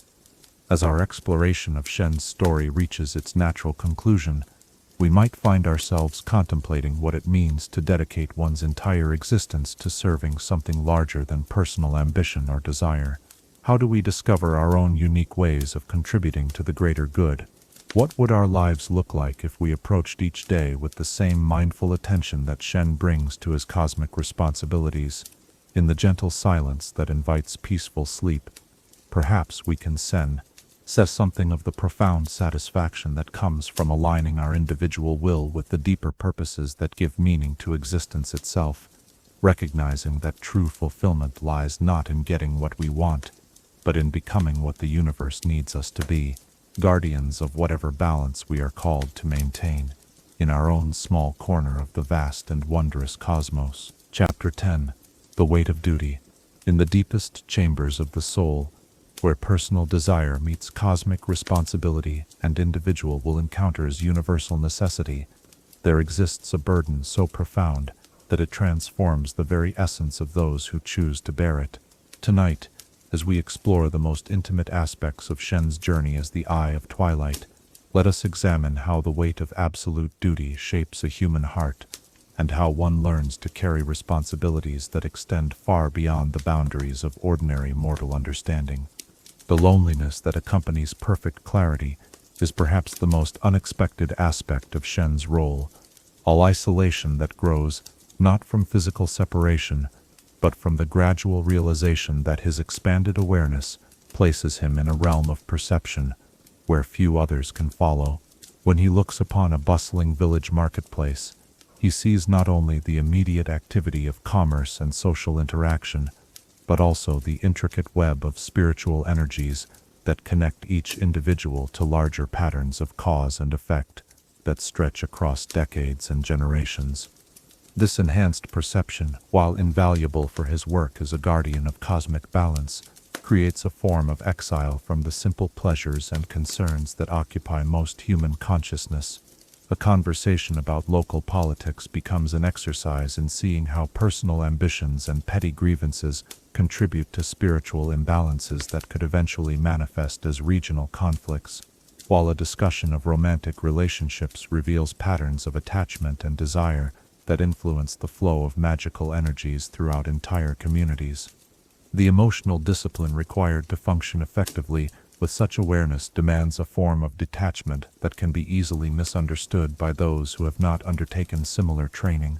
Shen must learn to care deeply about the welfare of all beings while remaining unattached to specific outcomes, to feel genuine compassion for individual suffering, while accepting that some pain serves essential purposes in the larger pattern of growth and transformation that governs existence. This delicate balance between engagement and non-attachment requires constant vigilance and frequent recalibration as new situations test the boundaries of his emotional equilibrium. When he encounters a family torn apart by poverty and disease, his natural human impulse toward immediate intervention must be balanced against his understanding of how premature assistance might prevent the learning and growth that such challenges are meant to catalyze. When he witnesses injustice and oppression, his desire for swift correction must be tempered by awareness of how dramatic changes in power structures could create spiritual disturbances that ultimately cause more suffering than they prevent. The weight of making such decisions accumulates over time like sediment in a riverbed, each choice adding another layer to the burden of responsibility that Shen carries. The knowledge that every action or inaction ripples outward through the fabric of reality to influence countless other events creates a form of moral complexity that can paralyze less experienced practitioners. Yet Shen has learned to navigate these waters with a combination of wisdom, intuition, and faith in the cosmic intelligence that guides his decisions. The physical manifestations of carrying such psychological and spiritual weight are subtle but unmistakable to those who know how to observe them. Shen's movements carry a quality of deliberate mindfulness that reflects his awareness that even casual gestures can have significant consequences, while his breathing patterns and posture demonstrate the constant state of centered alertness necessary to respond appropriately to whatever challenges each moment might present. His very presence in a room changes the spiritual atmosphere, bringing a sense of profound stillness that can be either comforting or unsettling, depending on the consciousness of those who encounter it. The sleep patterns of one who bears such responsibility differ markedly from those of ordinary individuals, as the boundary between waking and sleeping consciousness becomes increasingly fluid through years of expanded awareness. Shen's dreams are often indistinguishable from the visions and insights that guide his daily decisions, while his meditation practices allow him to access states of consciousness that provide rest and restoration without the complete unconsciousness that most people require for adequate recovery. The dietary and lifestyle practices that support such demanding service reflect careful attention to maintaining the physical vehicle through which cosmic consciousness can operate effectively. Every meal becomes an opportunity for mindful nourishment that sustains not only bodily health, but also the energetic clarity necessary for spiritual perception, while exercise and martial arts practice serve multiple functions as physical conditioning, moving meditation, and preparation for the unexpected challenges that can arise when maintaining cosmic balance requires direct intervention in dangerous situations.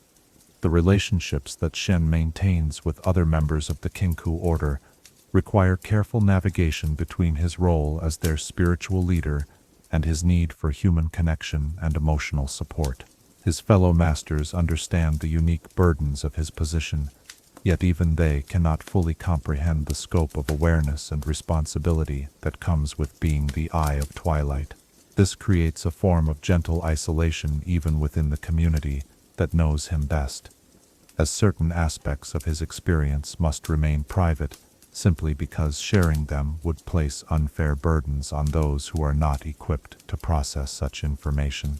The correspondence that arrives regularly from other spiritual leaders and political figures throughout Ionia represents another dimension of the weight that Shen carries, as his opinions and guidance are sought on matters that range from local disputes to continental crises. Each request for assistance must be evaluated, not only for its immediate merits, but also for its potential impact on the delicate web of relationships that maintains stability across the region, while his responses must be carefully crafted to provide helpful guidance without creating dependencies that might compromise the independence necessary for healthy spiritual development. The financial and administrative responsibilities of maintaining the Kinkou order add practical concerns to the spiritual burdens of leadership, requiring Shen to develop skills in resource management and organizational planning that complement his mystical training. The monastery's needs for food, supplies, and maintenance must be balanced against the order's commitment to simplicity and non-attachment, while the funding of various missions and interventions requires careful consideration of how to accept necessary support without compromising the neutrality that makes their work possible. The process of training and evaluating new students brings both joy and additional responsibility, as Shen must serve not only as teacher, but also as the ultimate judge of who is ready for advancement and who might pose risks to themselves or others if given access to more advanced techniques. These decisions carry profound implications for the lives of individuals who have often sacrificed everything to pursue the Kinkou way, yet they must be made with careful attention to both personal and cosmic considerations that sometimes conflict in heartbreaking ways. The seasonal cycles that govern life in the mountain monastery provide natural rhythms that help structure the weight of constant responsibility, offering periods of relative quiet during winter months that allow for deeper contemplation and planning, balanced by the increased activity of spring and summer, when travel and intervention are more practical. Yet even these natural breaks are relative rather than absolute, as spiritual emergencies can arise at any time and require immediate attention regardless of weather or other circumstances. The aging process brings new dimensions to the weight of duty, as Shen must confront his own mortality, while ensuring that the wisdom and responsibilities he has accumulated can be successfully transmitted to the next generation. The selection and training of his eventual successor requires careful attention to qualities that cannot be taught, but must be cultivated through years of experience and testing, while the gradual transfer of authority must be managed in ways that maintain stability and continuity without compromising the independence necessary for effective leadership. The moments of doubt that occasionally penetrate even Shen's carefully cultivated equanimity provide reminders of his fundamental humanity, despite the cosmic scope of his responsibilities. When interventions fail to produce expected results, when students choose paths that lead away from wisdom, when the suffering of the world seems to outweigh any positive changes his efforts might achieve, he must find ways to renew his faith in the larger patterns that guide existence without falling into either despair or the kind of detached intellectualism that might compromise his effectiveness as a spiritual guide. The healing practices that Shen employs to maintain his own psychological and spiritual health require forms of self-care that most people never need to develop, techniques for processing the accumulated emotional and energetic residue of constant exposure to human suffering and cosmic responsibility. These practices include specialized forms of meditation that allow for the release of burdens that cannot be shared with others, energy work that clears away the psychic debris of difficult decisions, and periodic retreats into extended solitude that provide opportunities for deep restoration and renewal.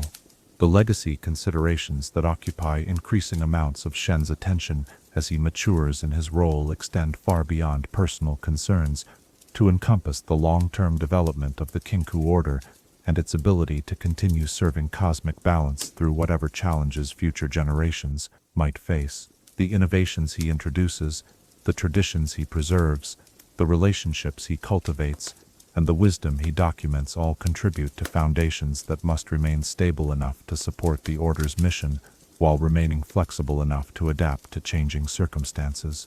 The philosophical framework that sustains Shen through the most difficult aspects of his duty draws upon centuries of accumulated wisdom about the nature of service and sacrifice.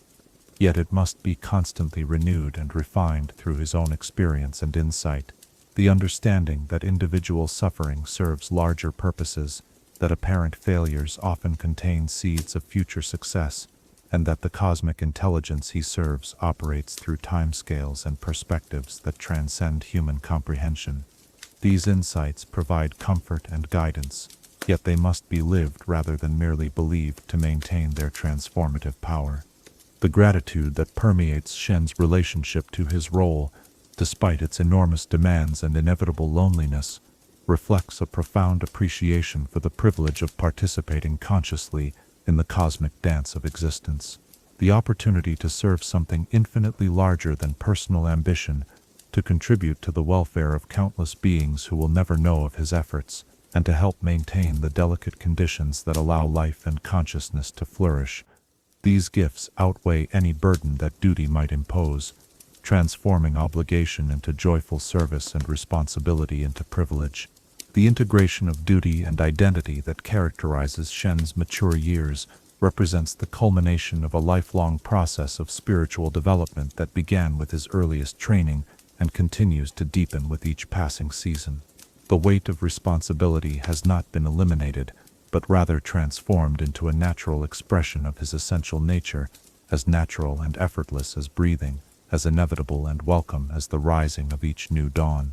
As we reflect upon the profound weight that true service requires us to carry, we might find ourselves contemplating what it means to accept responsibility for outcomes that extend far beyond our immediate comprehension or control. How do we find the courage to act when we cannot predict all the consequences of our choices? What sustains us when the burden of caring for others threatens to overwhelm our own capacity for peace and joy? In the gentle quiet that invites restful sleep, perhaps we can appreciate both the magnitude of the weight that spiritual guardians like Shen choose to bear, and the mysterious alchemy through which such burdens can become sources of meaning and fulfillment, recognizing that the greatest privileges often come disguised as the heaviest responsibilities, and that true freedom might be found, not in the absence of duty, but in the complete acceptance of the roles that life calls us to play in the eternal story of existence.